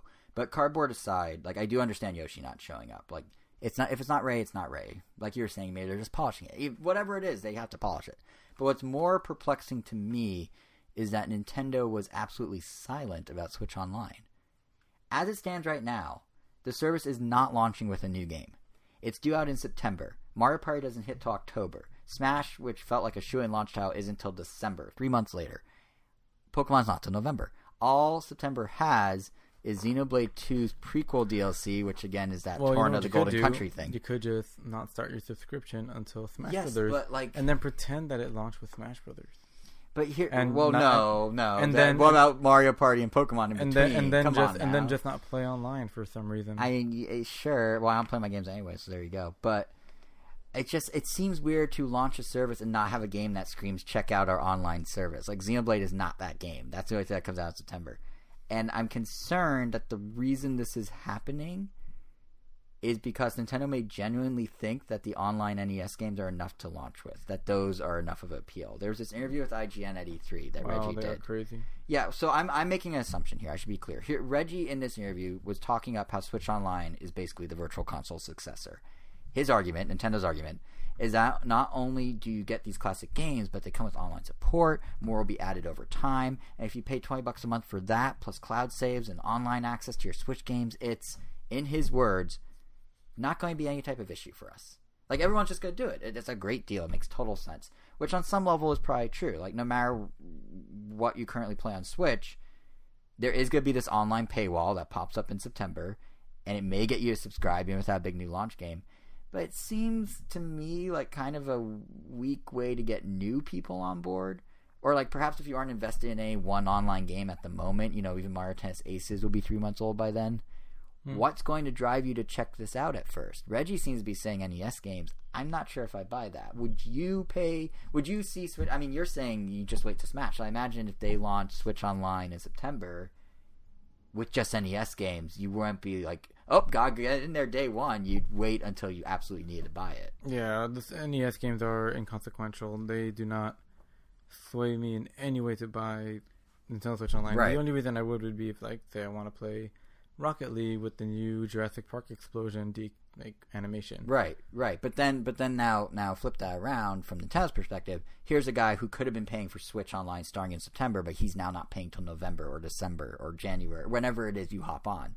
That's revenue lost in the interim there. So it just seems weird that they're willing to take that gamble. Like, the only thing I can think of is that they may intentionally be doing a soft launch. I mean, Mario Tennis Aces, that pre-released online tournament they did, we were saying last episode that we didn't have that many connectivity issues, right? Like, it was pretty smooth for you. Yeah, I would say like 90% of my games were pretty smooth. There was a few that had very bad lag. Right. But it wasn't the kind of that like started and tries to catch up with the frame rate. It was more of a, we're still going to let the game play smoothly. And you're just going to be way behind. Yeah, it's just going to be like a second or two delayed. That's why I had 2, but only one time in 3 hours. And yet, apparently, some folks had such bad lag that caught on as a talking point in interviews. And like folks like Bloomberg were saying in live TV interviews with Reggie, like, is this why your stock is dropping? Because you can't do online correctly? So I wonder if there's some level of this where Nintendo's almost like, you know what, we're just going to soft launch. We just don't want to have problems. We won't have a big game. Because like even stuff like Fortnite, where it came out on Tuesday of E3, right? No voice chat. Then on Thursday, there's suddenly an update to Fortnite with voice chat. And I mean, that, that's only 2 days. But they could avoid at least some of this stuff. Some of the Mario Tennis stuff, some of the Fortnite confusion by just easing in. Even if they were supposedly easing in for the past 18 months of free online, maybe they really need to ease in with the paid online too, and that's why they're doing this. Like, I don't know. I will say though, I mentioned Fortnite. Epic's integration of voice chat gives me so much hope for Switch Online that I previously didn't have.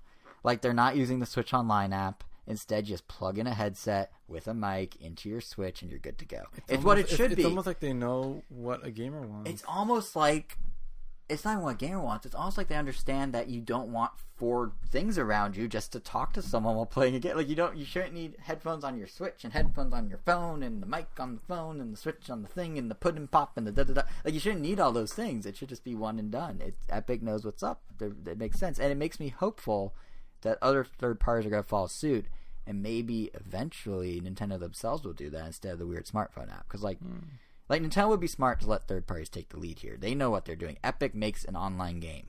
They know what they're doing. And this whole idea of, like, third parties taking the lead, I feel like that in and of itself seems to be a strategy Nintendo's leaning pretty heavily on this year and warming up to a lot more. I mean, we've been talking about how they only have 3 new games coming out first-party-wise, and how Switch Online doesn't have a launch title and all that. But last year, they had that steady drumbeat of games every month, right? Like, it was like game after game after game. It was almost too much. Right, and then this year, what's happening is Reggie's out doing Forbes interviews where instead of name-dropping his own games, Nintendo's own games, he's citing Octopath Traveler and Monster Hunter Generations Ultimate as examples of big new releases that are part of the schedule, like the regular drumbeat of titles.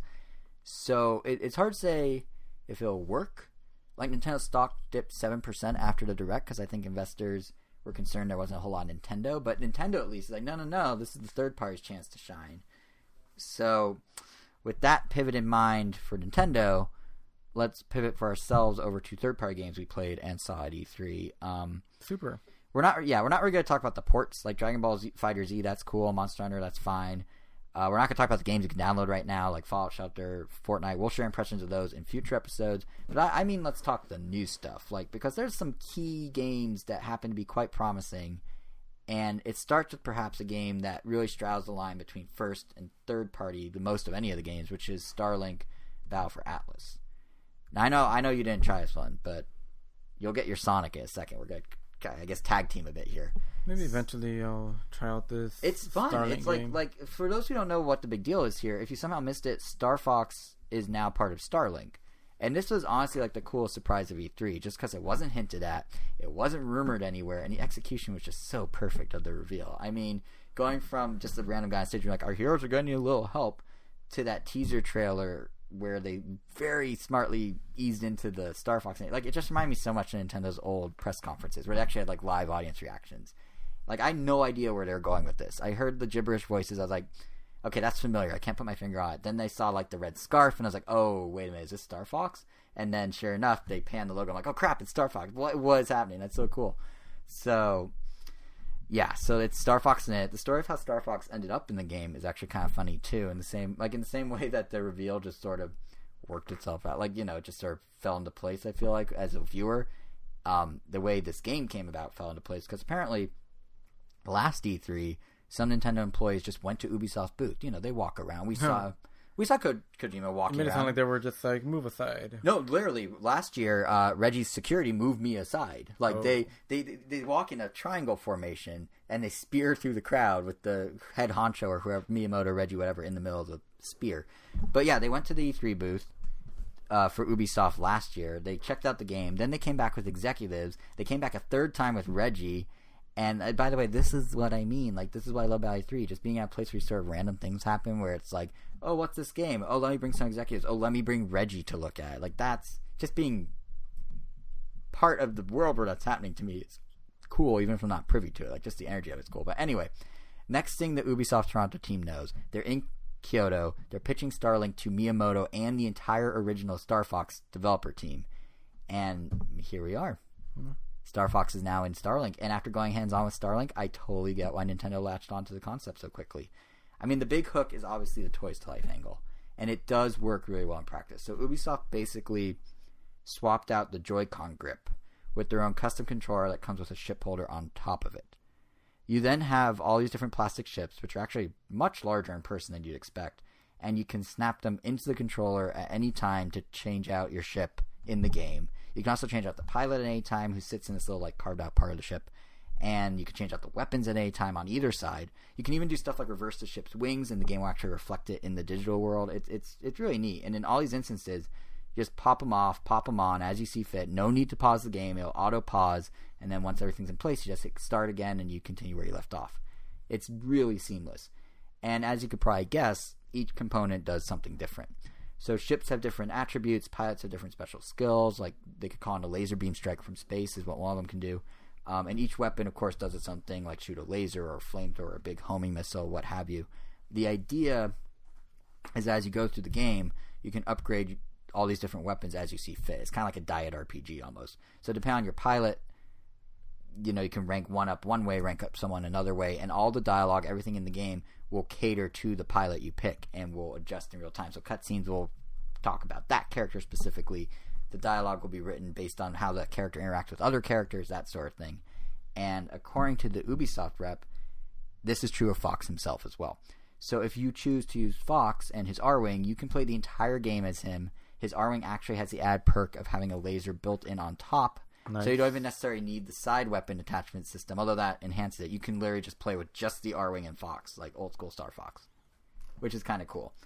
But of course, none of this actually matters if the gameplay isn't engaging, right? So, is it engaging? Yeah, I actually found it to be pretty fun. I mean, basically it's a non-procedural No Man's Sky. You planet hop, you complete goals to win over each planet, then you move on to the next one. So in the demo, I got a star in space. I kind of like warped my way down to the planet's surface, and at that point I was tasked with stopping these mechs from attacking some towers that are scattered about the surface, and I faced this huge like spider boss thing. And when on a planet, you can either go into like this hover mode or a full-on flight mode. both of which let you shoot enemies, both of which let you collect things. One's just a bit more Star Fox all range mode feeling, the flying mode, and the other's a bit more like third person action game feeling. Like you're kind of gliding around instead of walking when you're in hover mode. It actually, now that I think about it, is kind of like Diddy Kong Racing's hovercraft and how it handles. Like that sort of hover, slide, glide thing. You but mean anyway. Perfectly? Huh? You mean perfectly? Yes. Well, it depends on the ship. Because the handling's different for each ship. Some are like tanks, some are. Yeah. So yes. Crunches is the worst. Huh? Crunch is the worst. Okay, I technically meant in Starlink, but yes, in Diddy Kong, that's not wrong. I'll give you that. But anyway, so the planet itself, when you're on it, not as a Diddy Kong character, is pretty big. There's all sorts of different terrain and enemies to go through, plus that big boss fight I mentioned, and it required a lot of mixing and matching different ship parts. And I think I ended up playing it for like a good 30 minutes. It was a long demo. And, you know, it just gives you an idea of the scope. Is like it was 30 minutes of actual stuff to do, ships to swap, or pieces to swap, and people to fight, and tasks to complete. So it has some depth to it. And Ubisoft they're planning to sell a starter pack with Fox, his R-Wing, a second pilot, and multiple weapons for, I think it was $75. That comes out October 16th. And they're also going to sell additional ships and weapons and pilots separately. Based on my experience from just the one planet, assuming there's enough variety as you planet hop, it actually is really fun, and it would be would be worth checking out. But I think the key thing here that is making me sort of sold on Starlink is you are not required to use the toys. It's a sign of the toy lifetimes. They are completely optional. You can do everything digitally. There's zero word on how they're going to make that work. I assume it's going to be through in-game purchases. But if the price is right, like that doesn't seem too absurd to me, especially since the thing that's going to attract most Switch owners, certainly me, the Star Fox content, that is a free add-on that will be available for everyone. Whether you buy the physical Star Fox pack, whether you just buy the game by itself, you don't need to buy anything else. You can just play through the entire game of Star Fox with his R-Wing, one and done. One purchase, like a normal video game. So that's promising in and of itself, and then the toy to life stuff is just kind of cool, a little extra stacked on top of it. But I will be honest, one of the coolest things about the game is popping off the ship in real time and whatnot. So, or popping off pieces. So don't real discount time damage, I guess. Well, yeah. But and they I meant more like popping off the actual physical components of the ship as you do stuff. But yes, you're right in the sense of you do need to pop stuff off, because if things break, you need to put on a new thing. Like if your ship's about dead, you need to swap your ship. I had to do that in the demo. But yeah, it's fun because like it's a fun little detour of Star Fox that I feel like it's sort of priming the pump for that rumor of the Star Fox Grand Prix game. Oh yeah, that didn't happen. It's apparently not going to come out to 2019 was what a lot of rumors said. Of course. So it wasn't there. But this feels like in the same way that, you know, throwing Mario and Mario & Rabbids a couple months before Odyssey to this kind of, well, it's not really the same actually, but it does feel like it's priming the pump. And funny enough, one of the other games we both played, Team Sonic Racing, I also got kind of a Star Fox vibe from Team Sonic Racing. Like, it was mainly from how the game integrates the whole team racing idea. As you're racing, you constantly have all these other racers spouting cheesy one-liners to you, requesting assistance in the form of items. There's even the robot assistant, like in Star Fox, E123 Omega in this case for Sonic. He's reporting on how you're doing during the race. Like, the whole thing, Team Sonic Racing just feels like Star Fox in terms of how the characters are interacting, which is kind of unexpected. But more importantly than the presentation of Team Sonic Racing is, of course, the underlying gameplay. You're a resident Sonic Racing game fan. How did it feel to you? It felt like Sonic Racing also has transformed, but without the transformations. The carts felt... I mean, the handling was great. I like that they returned I like that the drifting came back, as in there's still 3 levels of drifting just like in Mario Kart, but unlike Mario Kart, if you tap the drift button twice, you can change direction mid-drift and continue that drift, thereby essentially keeping your drift going through like very crazy zigzags without ever having to have an accidental boost. Because that's one of the things of Mario Kart. It's actually not a bad thing. It's just a different kind of strategy. Yeah. Not trying to get too big of a boost so that you can boost through another turn so that you don't overshoot it and crash. Right. This one just kind of skips that and just gets to the nitty gritty. All right, just continue the drift as long as you can. Right. And then they also have the return of the trick system. Unlike Mario Kart, where you have to just press the jump button at the end of a ramp to do a trick, this one you get to spin the second joystick in any direction to do flips in the air. And for every flip that you do, you get more boost. And if you don't land perfectly, you don't get a boost and you actually slow down. So it's kind of like a risk reward kind of thing. Do you go big or go home, or go big and you go big or go home. You go big or you go literally. big. Yeah, go big or go big. It is fun. Yeah, so so that's fun in itself. But then it was kind of hard at first to manage what it takes to benefit your teammates. I mean, besides the obvious, like there's the pretty much the more straightforward one. Like when teammates are requesting an item, you can send an item by pressing X. Well, I mean, I guess it's A. I'm just gonna call it A. I mean, because you use your item yourself with X, which is the bottom button. Right. But you could, if you don't want to use the item, you send it over. If you want an item, you request. I ended up sending a lot of items by accident when I actually wanted to use them. Yeah, I did that too at first in the demo because we were playing on, I think it was a PS4.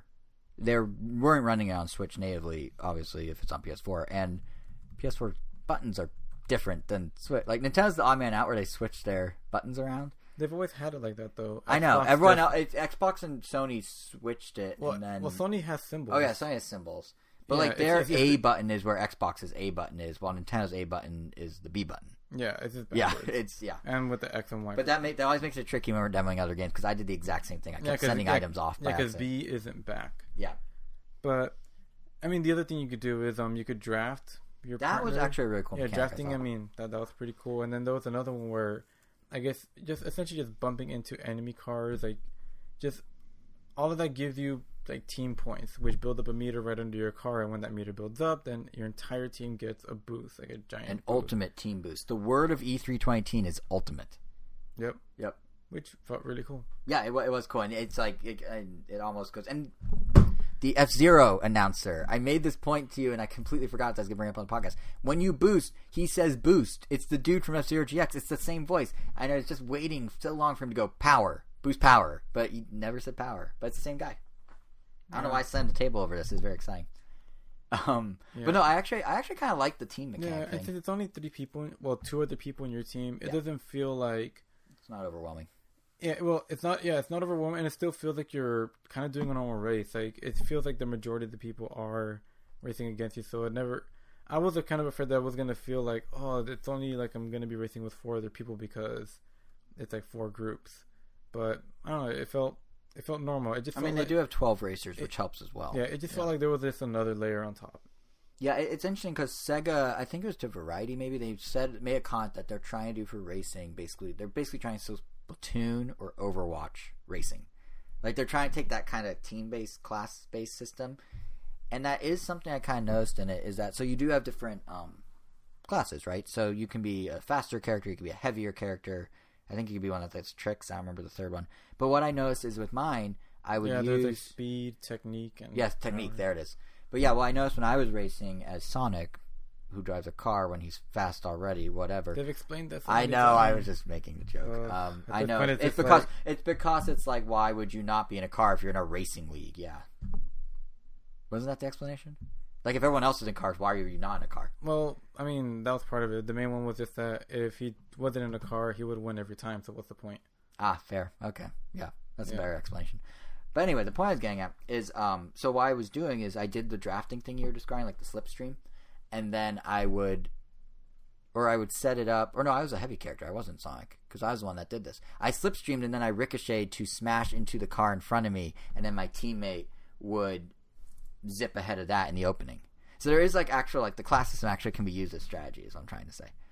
And that, I don't know if I'd go as far as say this is the Overwatch of racing or the Splatoon of racing, but I see where Sega's coming from with that comment. Like, it does feel like they're trying to add some sort of strategic element besides just you send items to friends. And that's cool. Like, I think if you have a good group online, you can actually do some really cool, clever ideas that they probably aren't even thinking of right now. And I can understand like why like they dialed it back from like Transform. Like, they want, it's a completely different mechanic.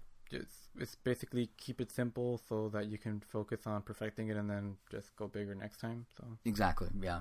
We'll see how it goes. Yeah, I think it's one of those things that they could always bring it back. Like maybe the next game is a team racing and the Transform stuff all at once. Yeah, it's just nice that it feels polished. It feels like it feels more polished than Transform did when it came out, which is crazy because it was only a demo. Yeah, exactly. Yeah, and it's just going to be nice to have more variety on the Switch for racing games. Like, I mean, Mario Kart is great, but at this point it's been out for a while. We need something else to balance it out with. So totally, and it's interesting because this what was I starting to say? I don't know. Oh, well, okay. I forgot what I was gonna say. It had to do with Sonic. Oh well. Point is, it's coming this winter. It looks pretty good. It plays pretty well. Plays quite well. So keep an eye out for that. But we were mentioning Splatoon inspirations and how this trying to be the Splatoon of racing. If you want a real Splatoon inspiration, let me point your attention to a little game called Ninjala from the folks at Gung Ho. You may know Gung Ho as the Puzzles and Dragons people. They had a crossover game with Nintendo at one point, with Mario specifically. And now they're doing this game, Ninjala, which at least aesthetically, I can't talk all of a sudden, it's very reminiscent of the Kids and Squids in Ingopolis. Like, it feels like... Yeah, I wouldn't blame you, like, if you were just walking by the booth and you took a passing glance, you were saying, like, wait, is this a Splatoon spinoff? And like, no, it's its own game. And like, the booth... Like, Gung Ho has very high hopes for his game. They're just the booth, kids. No squids, but they blow bubble gum. That's their thing. They're ninja kids. They're ninja kids that eat gum. They're describing it as a... Oh, what's the term they used? Gum ninja action game.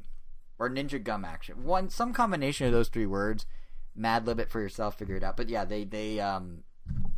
that's their hook is gum instead of squids. But no, it's you're right. It does look very much like Splatoon, and it's funny because their booth was in front of Nintendo. So anytime you wanted to go to Nintendo, you had to walk past the pseudo Splatoon game and be like, "Oh, this is the Splatoon that is pretty Splatoon." Big booth too. It was a massive booth. They have clearly high which hopes. Kind of goes back to like the whole like for. Just that game, like literally just that game. To be fair, in the back corner they did have their other game, which is a side-scrolling shooter kind of Switch called Galaxy Z. That's GALAK-Z. No, but I'm saying like just that game. Yes. that space took up for just Ninjala was huge. It's like not even like the Fox booth. Like I think the only thing that comes close is like the. Oh, at Comic-Con, you mean? Yeah, like Fox Pictures. Yeah, like I'm trying to think of like what's the biggest booth at Comic-Con? WB, and it's not that. Yeah, and it's only a third of the size of Gung Ho's. It's only because it's like 2 stories, but it's not. Doesn't take up that much space compared to. And Gung Ho's was technically 2 stories. They didn't build a second floor, but the decorations, the cityscape they built, which again we have a gallery you can check out for yourself over at mtown.com. A day at E3, but the booth was like tall. The walls went all the way to the ceiling. But yeah, so they clearly have high hopes for this game, and it's. Like, outside the show floor, like, this thing was massive on the show floor, but outside of E3, I feel like Ninjala did not get much attention or coverage, which is kind of too bad, because it is an interesting game with some neat ideas. Yeah. I mean, first of all, I should probably mention it's designed by someone of note. Co-producer of the the Final Fantasy fighting games, Dissidia Final Fantasy. The guy that co-produced that is the head designer of this. So there's some pedigree there. This isn't just some random game about kids with bubblegum. But more to the point, it's one of those games where, like, you blow bubblegum, and then you make a bat from the bubblegum, and then you beat your friends with the bat. Like, that totally normal game genre we all play all the time. Yeah, it's pretty much accumulate points. Whoever gets more points at the end wins. Yeah, it's interesting because, like, you start with no weapon. And you need to generate the weapon by blowing your bubblegum bubble. And the longer you blow the bubble, the bigger it gets. And the bigger it gets, the more powerful your weapon will be. But the thing about a bigger weapon is, besides just taking longer to create, which makes you more vulnerable in the battle, it also moves significantly slower. I'm talking real slow. So you might prefer a strategy where you blow really small bubbles and make really small weapons. But then those aren't as powerful. So it's kind of like this balancing act you have to do. And then separate. It's interesting. And it's interesting. And like from watching it, you'd think it'd be. I mean, it is fast paced, but it's very stop and go. Kind of how you were alluding that the weapon is slow. Like even the small bat isn't as fast as you think it is. Like you could blow smaller bubbles and shoot them at people to get them stuck on the ground or on the wall so that you can hit them properly. And they have to try and wiggle out by like rotating the stick Mario Party style, which is a weird move. But there's always like a lot of wind up to the move, so it's kind of methodical. Like you can't just like spam, and basically you can't spam. You can't just like swing around recklessly. Otherwise, you will be punished for it pretty badly. Which is good because that prevents it from being like a total just random chaos thing. Like there's actually strategy to be had. But yeah, I think they need to fine tune. Like the potential is 100% there, but I think they need to fine tune the exact speed everything goes. Because I mean, like right now, how it goes is, you blow the bubble, stop. You now transform it into a weapon, stop. You get hit by someone, stop, or wiggle out of the gum. You need to get a new bubble, make a new bubble, stop. Right. basically. And now you make another weapon, stop, etc. You know, it just keeps doing that. Like, it's very, like, I would say disjointed, but it is definitely, like, paced a little slow, individual actions. But I think, like I said, the potential's totally there. I mean, from what I've read, we got to play a 4-person match, right? And we're in a very small cityscape, and we're running around. But from what I read is the final game's going to expand pretty much on everything that I just said. So there will be 8 people that you're competing against. You'll have different abilities that you can form different weapons with. I mean, in the demo, there's a grayed out yo-yo weapon that we couldn't use, but that will be one. There'll be a skateboard. There'll be all this different stuff. One thing we didn't even touch on is you can actually use the bubble gum if you just hold it in front of your mouth. You can climb up the sides of buildings. You use it basically to stick to the walls, and then you can go up to these higher vantage points to do all sorts of other stuff. That has a lot of cool potential if they flesh it out. And there's also little things they do to kind of make it a little more of a party game, like you get bonuses at the end of every match.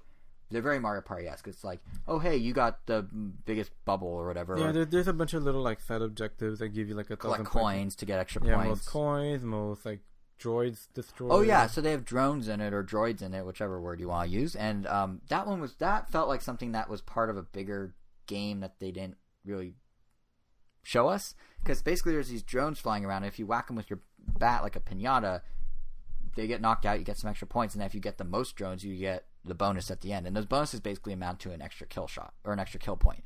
So it can literally change the entire game, as Mario Party does. And I was in first place, and then someone got 1. I was in last, and I got second. Yeah. So, yeah, this very much to me felt more like a proof of concept than an actual game at this stage. Which is fine, it's not out till 2019. But, right, like, then it kind of... This felt more like, you know, you were talking about how polished Team Sonic Racing felt. Like, it felt like they could ship it then and there. This feels like it's in development. You know what I mean? Well, yeah. Yeah, which is not a knock against it. It is in development. The potential looks like it's the potential is really cool. It's something no one's really talking about, but I think deserves some attention. I mean, Puzzles and Dragons is a well-received franchise. Gung Ho is a good company, so, like, you know, it's worth keeping an eye on. And it's just a promising idea, really. Like, it feels right at home alongside ARMS and Splatoon. Which makes sense because it's cribbing on Splatoon and sort of has some resemblance to ARMS at times. So I get it. But and what's true about a lot of the third-party games that came out of E3 is that they feel right at home on Switch. Like, they just make sense on Switch. I mean, some that we didn't even get to play. Konami, for example, they're giving their old Hypersports series the Bomberman Switch treatment. They're doing a new cartoony reboot. They're calling it Hypersports R. It's comprised of a bunch of different motion-controlled sports, solo play, multiplayer play. So that's something that just feels right on Switch. Yeah. It's like kind of cartoony, but also kind of not. Yeah. It's like, you remember Beach Spikers? Not the most appealing looking characters. Do you remember Beach Spikers on GameCube? Yeah. It feels like it's that, but they were like, what's the American version of Chibi? Because let's just do that. Whatever the Americanized Chibi is, do that on their faces, but keep the bodies real. Let's do very early human Pixar characters. Yeah. It was like, it felt like Woody. They all felt like Woody, or looked like Woody in the screenshots, but we didn't get to play it. It was behind closed doors only. But I'm cautiously optimistic because Super Bomberman R is really good, and this is Konami basically trying to apply that exact idea. For some reason, to my mind went like a rated R Bomberman movie. You mean Bomberman Act Zero? The mature Bomberman for Xbox that bombed. That bombed. Haha, that failed. That's what I'm trying to say. But yes, that was one game. Then Bandai Namco, they announced a remake of Tales of Vesparia, the now definitive edition. It's going to be coming to Switch. They also separately announced a whole other Tales game right after E3. That's literally all we know. It's called Tales of. There's no subtitle. We don't know who's developing it. Like, we don't know the team involved. We don't know the systems. We don't know what it looks like when it comes out. We for Switch or PS4. We don't know. What we do know, though, is Tales of Vesparia is coming this winter. So that's one you're actually pretty excited for, right? Oh, yeah. That game has been exclusive for Xbox 360. Well, it's only, for years and years now. And for that reason, I haven't been able to play it. But I've been really wanting to because I've only heard excellent things about it. I've heard people clamoring about how it's essentially as good as Tales of Symphonia. And that has a huge reputation going towards it. It also had an anime adaptation for it, too. So it definitely has a reputation. And even the game I'm currently playing right now, you collect these little trading cards of, I guess, what were the most popular Tales games. And I've collected a few Tales of Symphonia cards, and sure enough, a few characters from that game pop out. It's like, I don't know their names, but I know they're from that game. I frankly don't understand to this day what Namco, at the time Namco, was thinking when they went, Tales of Symphonia was a big hit on GameCube. Let's make the sequel for Xbox 360 where no one owns this. Wait, what? Tales of Symphonia was a big hit on GameCube. Uh-huh. Let's make the next Tales game. Not exactly a sequel. I meant like the follow-up. Yeah, because I'm like the sequel. Sorry, I should rephrase. I meant the follow-up. Yeah, I'm like the sequel was on the Wii. Yeah, let's make the follow-up where we have all this momentum on GameCube on this other system where Japanese games are barely known to exist. Like, what was the thinking there? I mean, it's weird. It had to have been many years apart because I mean that's GameCube to Xbox 360, not. Oh, Xbox. That's true. What am I thinking of then? They did release a game after Symphonia on Xbox One or original Xbox, maybe. Not know. Xbox. Xbox One is in the first Xbox, not Xbox One is in the current Xbox. Yeah. And you thought DS and 3DS were weird names, but yeah, it's eventually they did release Tales of Symphonia again on PS3 for PS3, Xbox 360 for everything but Wii U or Switch. Right. I mean, it'd be nice to get that one, but hey, it's easy to pour if it's from PS3. Yeah. Yeah, I mean that's basically the 360 situation with Vesparia right now.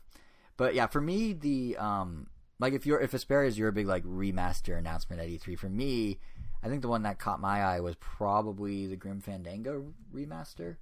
Is that a new remaster? Because it's been out on other systems. It's coming to Switch, but I didn't buy it on other systems. Oh, okay. Because I'm like, I know I've watched the remaster being played because I know Obis got it for like I think during like last year's Steam sale. It's been out. They're bringing it to Switch along with Double Fine's bringing it to Switch along with Broken Age, and what the remaster comes with is you get like a live orchestra soundtrack instead of the previous version. There's a developer commentary like a movie would have, which is kind of cool. But the reason I'm interested in it is Grim Fandango was my very first point-and-click adventure game. Oh, you actually had it as a youngling. So yes and no. I played it at a friend's place on his PC. We had a good time. And he's like, here, just take it back to your house. It's fine. You can borrow it for a while. You know, sometimes friendships just don't naturally continue. So we hadn't talked for a while. I was then moving from Montana here to California. And I didn't realize I still had his Grim Fandango because we hadn't talked in a few months at that point, or maybe like a year even. Long story short, I have this guy's copy of Grim Fandango for PC, like the original, in a broken jewel case in a drawer in my house. I stole his game. So, yeah. So point is, now I can play it legitimately and not feel like a thief. And you know what? I don't even think he had a legit copy. I think it was on a jewel, like a burned CD. So he's a thief too. I'm really just taking the thief's thievery away. That's all I'm doing. But no, I am excited to actually get to play it legitimately for once, because I've heard that like what I remember when I was younger, because we only got to like a third of it, is it was good, it was funny. So to be able to actually go back and experience it and then get the developer commentary is really cool. So that's the remake or remaster I'm looking forward to that came out of E3. But here's the thing. All these games we just rattled off, all these third-party games, you know, everything from Starlink to Sonic to Grim Fandango and Vesparia, that's kind of it, at least in terms of big reveals from third parties at E3. I mean, for a system with a hungry user base, it's kind of surprising that more AAA caliber ports just weren't announced. Right? Like, we went in going like, oh, what they do, like Fallout 4, Red Dead Redemption, or GTA, and we got none of that. Yeah, I was saying nothing for us. Yeah, but like according to Reggie, Reggie said they are coming. He was talking again to The Verge, and he basically blamed the young age of the Switch, saying that you have a development cycle of multiple years with any game these days, and the system's only 16 months old, so there's got to be a gap. And then he specifically calls out the end of this year or next year as when that gap's going to close. So we, in theory, will start seeing new big-name ports happening later this year and into next year. And to be fair to Mr. Fizeme, he seems right on some level. Panic Button, the guys who did the Switch ports for Rocket League and Doom, among others, they're promising there's going to be a big new Switch port reveal next month. And they're simultaneously also talking about how they're very high in demand right now for Switch port making in general, for doing the port services. So someone out there is doing what Reggie's saying. That is true. And then you've got Square Enix. They're opening up a whole division just to make Switch games that recently came out. So not ports, but, you know, big third-party support. I believe they're essentially just taking the Octopath Traveler team and putting them on Switch permanently. So we're probably going to see more of that sort of game.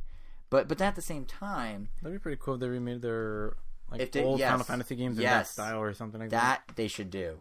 I honestly, given how many times they remade Final Fantasy on Nintendo systems, they're gonna do it. Or Chrono Trigger or Secret of Mana. And that's one they haven't remade in a long time. Secret Mana. Didn't that one just get a remake? Did it? Yeah, I want to say it did. Did it on Nintendo systems? Oh no, I meant for Nintendo. For everything else but Nintendo. No, because like Chrono they put on DS. Final Fantasies they've done on DS and Game Boy Advance. They keep re-releasing them. So yeah, like, they come on DS. Yeah. So like Secret Mana would be they did follow-ups on Game Boy Advance, like a semi-sequel, but I think Secret Mana would be probably a good one. But we'll see what they do. But the thing is, so Panic Button's saying they have stuff coming. Square Enix says they had stuff. Reggie says more is coming.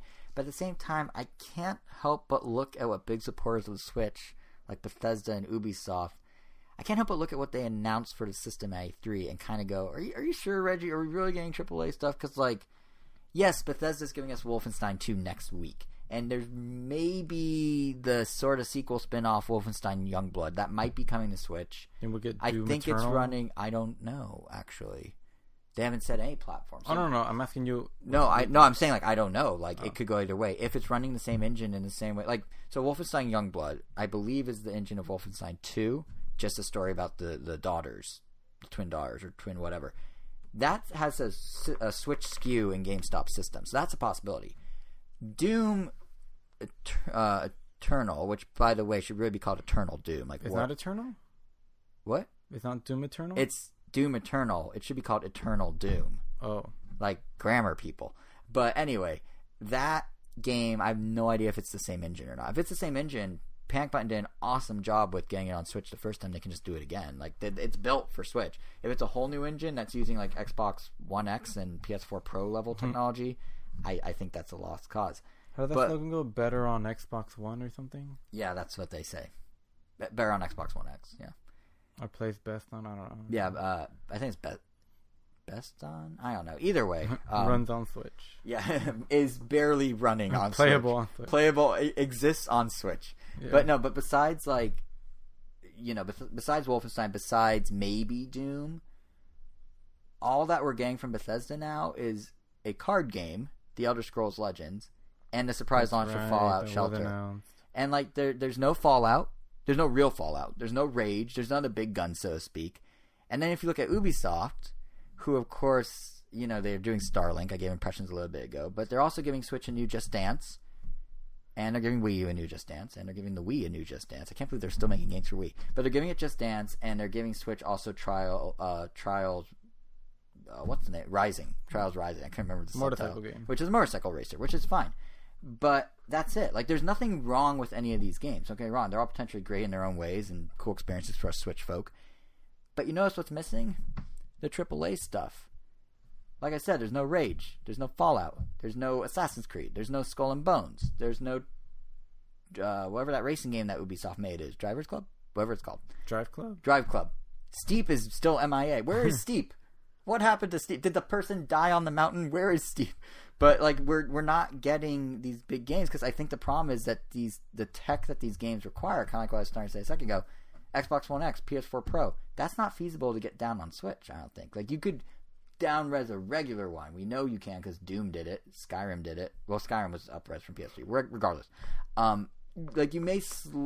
I think what's happening is we may slowly be slipping back into the rut of the Wii U and even the Wii, which is ports are difficult because the Switch is going to be so underpowered compared to what the Pro and the X can do. Yeah, it doesn't help that that the Xbox has the One X and the PS4 Pro has the Pro, and lately they've been creating games that for those first. Yeah, like not even for regular PS4 and right. Xbox One X. Like if you run them on those other consoles, like you start to see frame rate drops. They're literally saying like run it on PS4 Pro, or whenever you see them demoed, it's always on a Pro or an Xbox One X. Exactly. I mean, like look at Bethesda. They went from Doom and Skyrim. I'm glad that they're saying like, all right, we have at least another 4 or 5 years of life on the console. Except maybe not because Xbox already talked about their next system. Sony had a financial thing said theirs is coming down the pipe. They're basically trying to cram in extra systems in between. Yeah, I mean, but that's what they said last time too, and that's true. And Sony's usually pretty good about keeping their consoles alive for a long time. I mean, just look at the PS2 and the PS3. Yeah, that's fair. They kept them going for a while. Look at what Ubisoft is doing with the Wii. Just Dance 2019. Exactly. There you go. But no, but I mean, like if you look at Bethesda, like they went from 12 years. It's insane of Wii games. It's insane.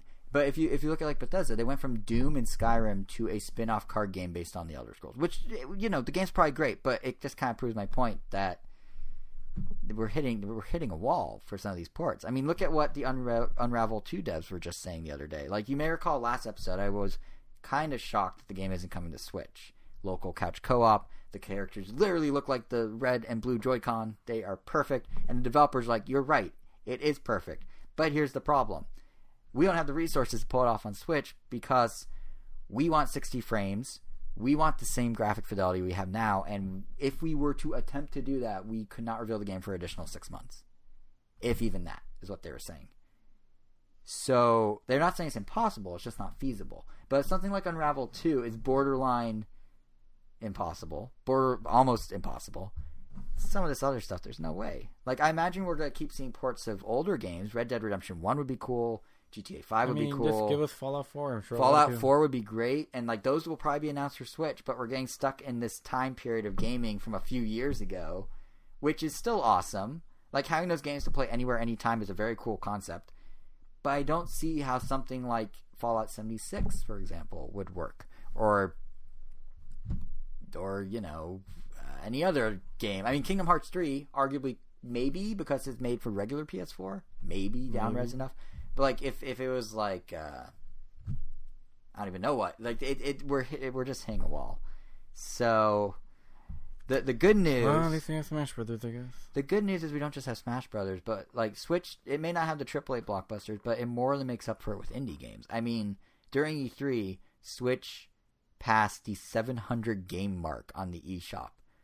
And obviously stuff like Fortnite's still coming and Paladins is still coming. We're only talking about the real high-level AAA publisher stuff. Like, you know, like FIFA's still coming. We're getting FIFA 19 with online play for the first time. Whoa. It just won't use the Frostbite engine. It's going to be this weird little side engine they do.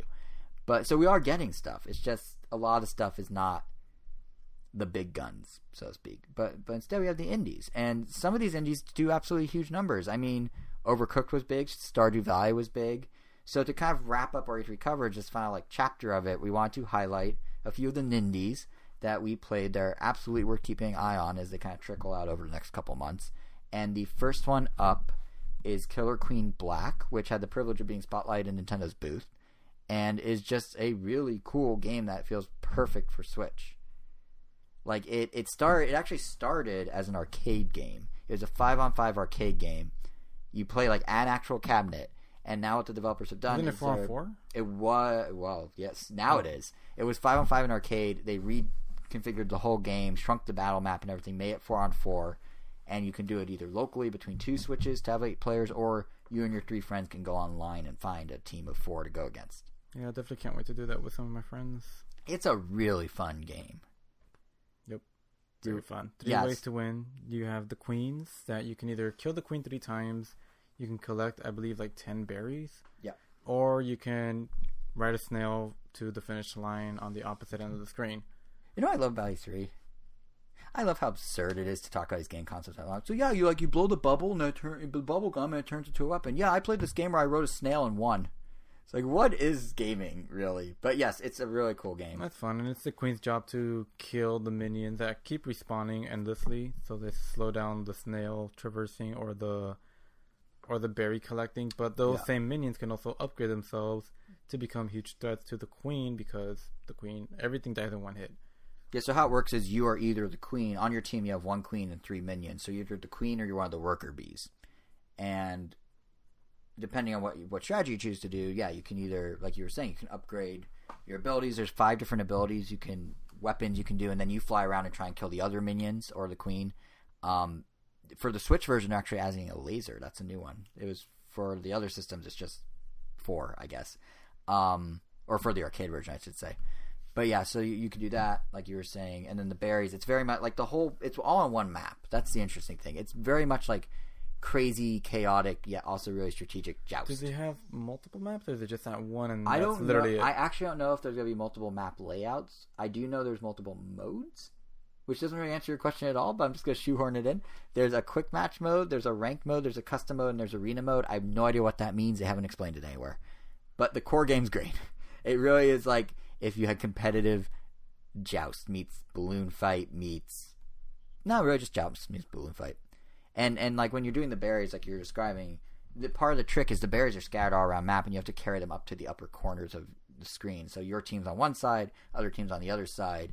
And, it gets very strategic. Like, do you have your queen guard where the berries go to prevent people from putting them there, or throwing them there? On a soccer goal. Yeah, or do you run around and try and stab people before they get anywhere near their goal? And I think that you could also check the berries. You could just throw them at the post. So you don't even have to, go all the way up there. But if you do go all the way up there and essentially guarantee that you'll get one, it takes a long time for the dude to, jump, crawl inside the hole, and place the berry. As opposed to throwing the berry, it just automatically goes in if you make it in. Yeah, it's one of those risk-reward which cost us systems. the game once, because I was crawling in to put the last berry in, but then they killed our queen, and we were, less than a second away from winning. Right. Yeah, it gets really intense. It's funny because I keep hearing this pitch of indie games at E3 this year where everyone's like, oh, it makes the perfect drinking game. Like that, I think we heard that for 3 different games. Right? Yeah, after I suggested it for each one of them. Yeah, and you said it to me first, and then we hear in the background the developer like, yeah, make a great drinking game. But honestly, something like this, it gets so competitive so fast, it can very easily. We don't encourage excessive alcohol use, but if that's your thing, it could very easily work. And even without, it's just really fun. It has a very old school vibe. It looks like an old school game, graphically, but it has the depth that you would expect from a more modern game. It's really kind of the perfect marriage, and it feels right at home on Switch. It totally plays up the single screen co-op competitive everything. They nailed it. I see why it was featured in Nintendo's booth. Yep, definitely. Yeah. Really looking forward to that game. So also an excellent fit for Switch, as evident by the first game already being one of the biggest indie games on Switch. Next door to Killer Queen Black in the booth was Overcooked 2. Yeah, another competitive game, but it's cooperatively competitive. Because you just want to get the best score. And this one definitely leans more towards co-op. For anyone who hasn't played Overcooked, you are working together more than you're competing. But yes, you can skew things in your favor, for sure. There is a competitive mode, which I actually don't like to play. They don't even ever showcase it anywhere. It's there. Yeah, whenever I play with my friends, we're literally just doing cooperation. We split the tasks, we pass ingredients to each other. It's for all intents and purposes, the game is pretty much the same. You just pick different characters. The 2 main differences are that now you could throw items a pretty significant distance. You can only throw raw ingredients, and you could make them land on the grills or the tables, or someone else could catch them, and that makes a huge difference in time saver if you master it. It actually changed it up more than I expected. Yeah, the other thing that they do is instead of just having one arena that you can pretty much memorize for the duration of the 3 minutes that you have to cook, you have some stages that completely transform halfway through. So once you think you know the layout, all of a sudden you're going to be thrown into a completely different layout. And sure, at one point, since my friends and I were obviously going to try to get a perfect score on every single level. You did that with the first game, right? Yeah. You perfected the entire I guess you call it 3-star each level. Yeah. We wouldn't go on until we got a 3-star on the level. And by doing this, essentially we're going to have all right, it's about 3 seconds until it goes into the next phase of the room, and then blah, blah, blah, get that ready. And to be clear, the crazy thing about these level changes is it not just affects the layout, it affects the food, too. My favorite thing in the demo is you start, I think it was the 3rd stage of the demo, and you start on a hot air balloon, and you're making burgers, salads, something like that. Salads. And then in the background, you can actually see it happening, but you're not really paying attention because you're cooking. There's a storm brewing. Yeah, we were in a hot air balloon. Yeah, and the hot air balloon bursts, and you've crashed down into a sushi restaurant. And now, not only do you have to keep making salads, but surprise, you're also now starting to make sushi. All while the kitchen's on fire, and you have to dodge all the obstacles. Because so cool. Because, of course, even though you're a chef doing your own thing on a hot air balloon, as soon as you crash into another restaurant, you suddenly become their employees and have to suddenly make sushi for them. Yeah, haven't you heard those stories of the cars that accidentally crash into a dry cleaner, and next thing you know, they're dry cleaning people's clothes? It happens all the time. Mm-hmm. But no, it's it's just that. That to me, that moment was where I was like, oh yeah, this is a full-fledged sequel, because they're the developers are basically hey, yeah, we have new characters, we have new recipes, we have new this, that. Next thing, some of the recipes are more elaborate, and that's cool and all. That's just a natural progression. But the idea of oh, you thought you knew how these levels worked? No. What if we just literally throw things at you when you least expect it? Yeah, I wouldn't be surprised if cool. The levels get nuts towards the end. I would hope that eventually you maybe get 2 or 3 changes or something. Yeah. I think the more crazy it's this was the best type of crazy. So if they just keep building on that, it'd be great. But I am very curious. One of the big new features besides throwing is online multiplayer. This will be Overcooked 1 was obviously local only. Now they're taking it online, and this will be interesting to watch because communication is very critical in Overcooked. Yeah, it's definitely. You have to tell people, I need you to clean this dish, I need rice, I need da da da da da. How do you do that without good voice chat? They the first game had a curse button. You literally just press it and like your little character just emotes. Oh yeah, they cursing. have like a little emote. Yeah. So this one has a wheel now. Like instead of just pressing the button and it curses, you have a bunch of different emotes. You have like one that indicates like, oh, come here, give me this, give me that, like those kind of things. So it'll be interesting to see someone try to master that. I think personally, I'm gonna stay away from online just because those kind of games I just like. I just prefer to play them locally. Yeah, I mean that's what Switch is all about in many ways, is local multiplayer. But yeah, I'm just thinking like Fortnite was able to sneak in headset support where you just plug it into the mic, into the headphone jack with a headset with a mic. I wonder if Nintendo's okay with a game like Overcooked 2 doing it, because the thing about the wheel of reactions or emotes or whatever you want to call it is that will in theory slow you down as you're doing your cooking. And if you're crashing a hot air balloon into a sushi restaurant and you have fish stacking up and you have salad stacking up and you're physically on fire, I don't know if you want to take the time to spin the wheel. You might just want to be able to shout something. So I'm curious to see where it goes. I mean, it comes out August 7th. We'll find out soon enough. I think this one's even getting a physical release too. And I believe if you pre-order, I don't know if it's the physical or digital, but if you pre-order, you do get a special costume that's Switch exclusive. So keep an eye, or I think Switch exclusive, at least pre-order exclusive. So keep an eye out. Keep an eye out for that. But yeah, this is cool. Like Killer Queen Black and Overcooked 2 together were a really strong showing of like the indie scene inside Nintendo's booth, and really kind of exemplified what Switch indie games are all about, like this sort of competitive but cooperative couch multiplayer thing. But then we also got a chance to see some games outside Nintendo's booth and Indie Mixer. And if you prefer fewer cooks in the kitchen than what Overcooked provides, but you still enjoy some good old-fashioned co-op tension, we had a chance to try out a game called Keep Talking and Nobody Explodes. It's the Switch version, of course. For those who've never heard of it, basically you have one person in charge of defusing a time bomb, and one or more other people are telling them what to do based on an instruction manual. So it actually got started as a VR game where you're separated as much as possible, like literally different headspaces. Like one person's in this intense VR experience where they're with the bomb and time's running out. Everyone else is outside with the manual shouting questions to figure out what to tell them to cut or press or move or whatever. And now it's coming to Switch, since it's a portable system. I think the idea is you can still easily keep your distance and have that asymmetric gameplay work really well. At least that's what we experienced when we did at the Mixer, because we both did both sides of it. So I instructed you. You were doing the buttons. You instructed me. And we failed when you instructed me. No, we succeeded both times. Mine was just significantly slower. No, I don't think we did. We did. That's how it ended. That's why we switched, because it was over. We won. What I did is I took about 4 times as long because I missed the part in the manual where it's like, skip to this part if, and I just ask you like every question. No, we definitely beat it. Nope. We succeeded. We did not blow up at all. Positive. If you say so. I'm positive. But yeah, the fun thing about the game is there is this kind of like great. I mean, you probably feel the same way, but there was attention to it because there is this sense of urgency. I mean, the person with the bomb, they need to spin it every which way to identify specific traits, then act on specific instructions without messing up, given by whoever has the manual. So, if you have the manual, for example, you'd be asking me, okay, does your bomb have 2 batteries strapped to bomb or 1? And depending on what I find when spinning around and telling you, you then jump to a different part of the page where it's now like, okay, if that's the case, does it have this or this? Does it have this or that? Okay, that means that you have to cut the red wire. That means you have to press the button that says explode and it won't actually explode, or that sort of thing. And it's just a game of communication, really. But it, naturally as you get further in the game, things are going to progress. It's going to get more crazy, I would imagine.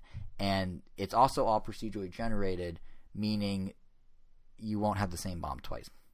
It will be a different experience each time. It obviously follows the rules that the manual lays out, but you don't need to.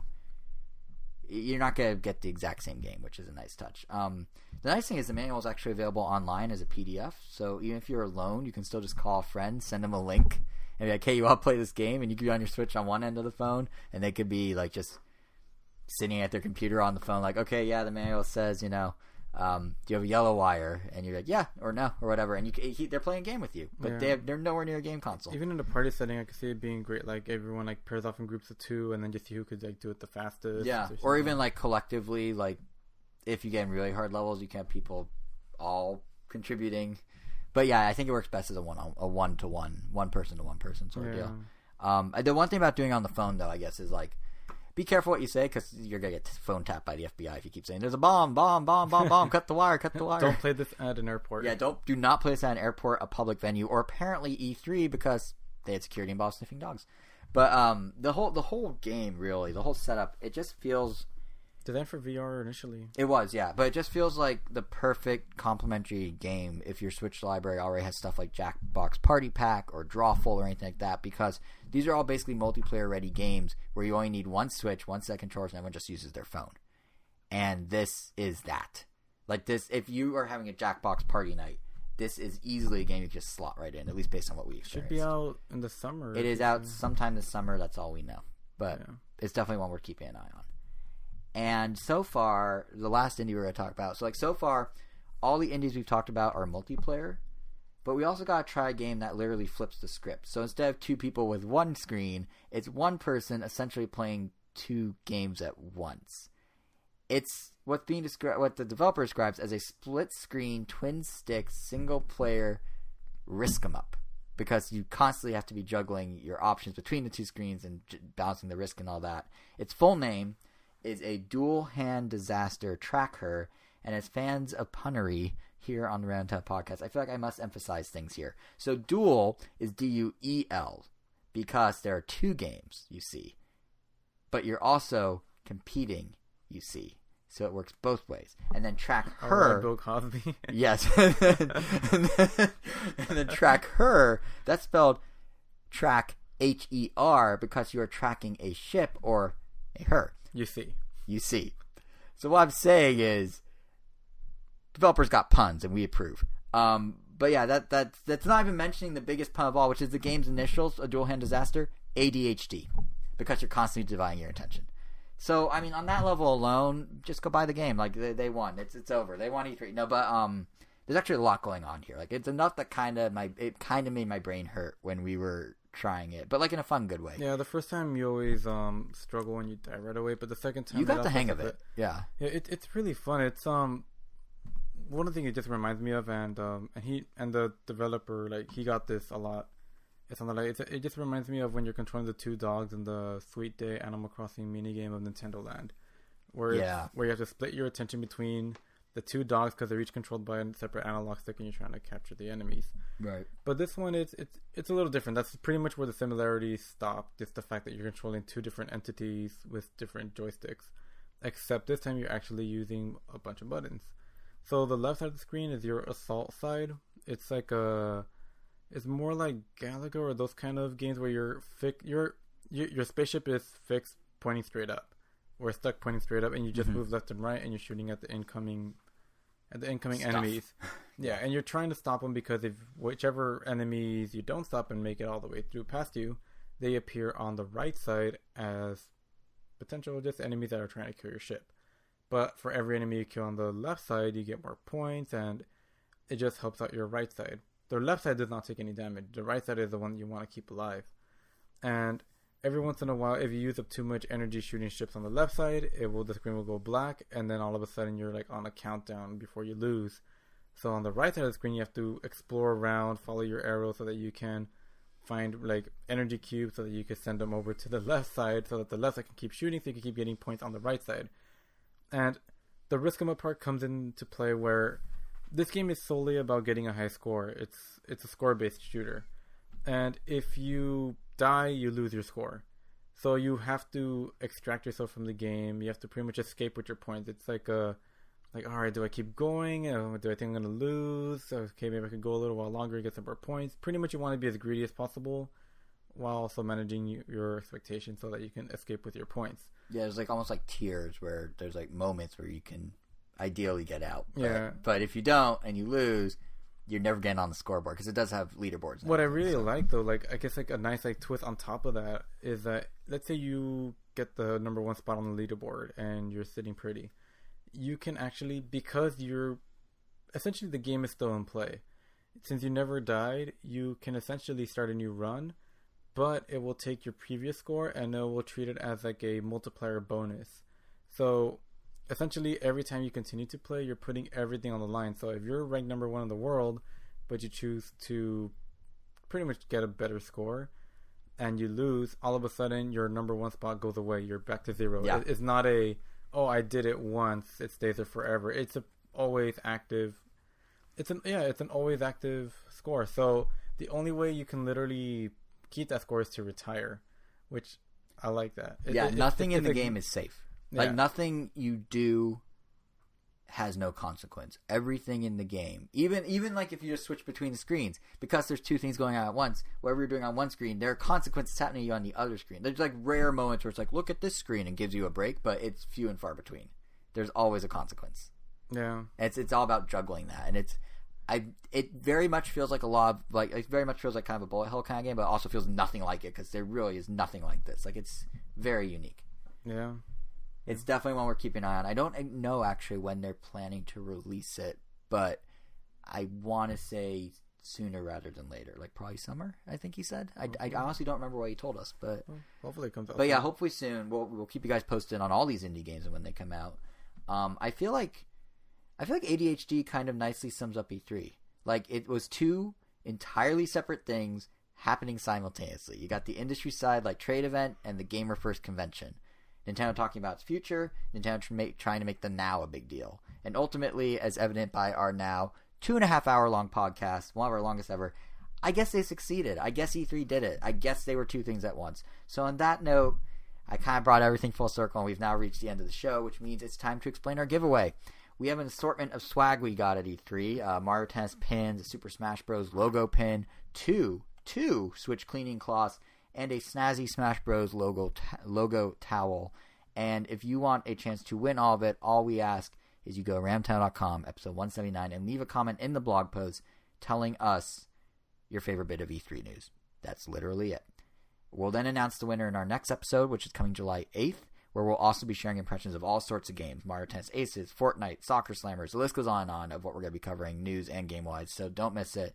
It probably won't be as massive as the C3 one, but it's gonna be a good follow-up, I feel like. So to make sure you don't miss it, you can subscribe to us on whatever podcast app you use. And I've waited ages to be able to say this, but for those of you listening to us on YouTube for the first time, don't forget to don't forget to subscribe and hit that like button. I botched it. I can't believe I've waited 6 years and I botched it. Isn't there like a new thing, like you have to hit that bell for notifications? Oh yeah, that's right. Yeah, hit that bell so you get an alert next time our episode comes up. And don't forget to like and subscribe and leave a comment below telling us what your dog's favorite food is. I don't know, but no. To be clear, the contest to win the swag we're only doing on the blog. So if you comment on YouTube, it won't count. But you're welcome to comment. Just you won't win.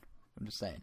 But podcast app users out there, you obviously can't hit the bell and you can't like the thing. But what you can do for us, which we'd appreciate, is leave a review on whatever app you use, especially those of you on either Apple Podcasts or the brand new Google Podcasts app, because those reviews give us more exposure, which gives us access to do more things and contests for you. So it's all YouTube full feels cycle. Weird. What? It does, I know. And it's funny because it's just an audio file on a YouTube page. Yeah, I mean... It's going to be a static image. I can't wait. I need to make the image, but I can't wait.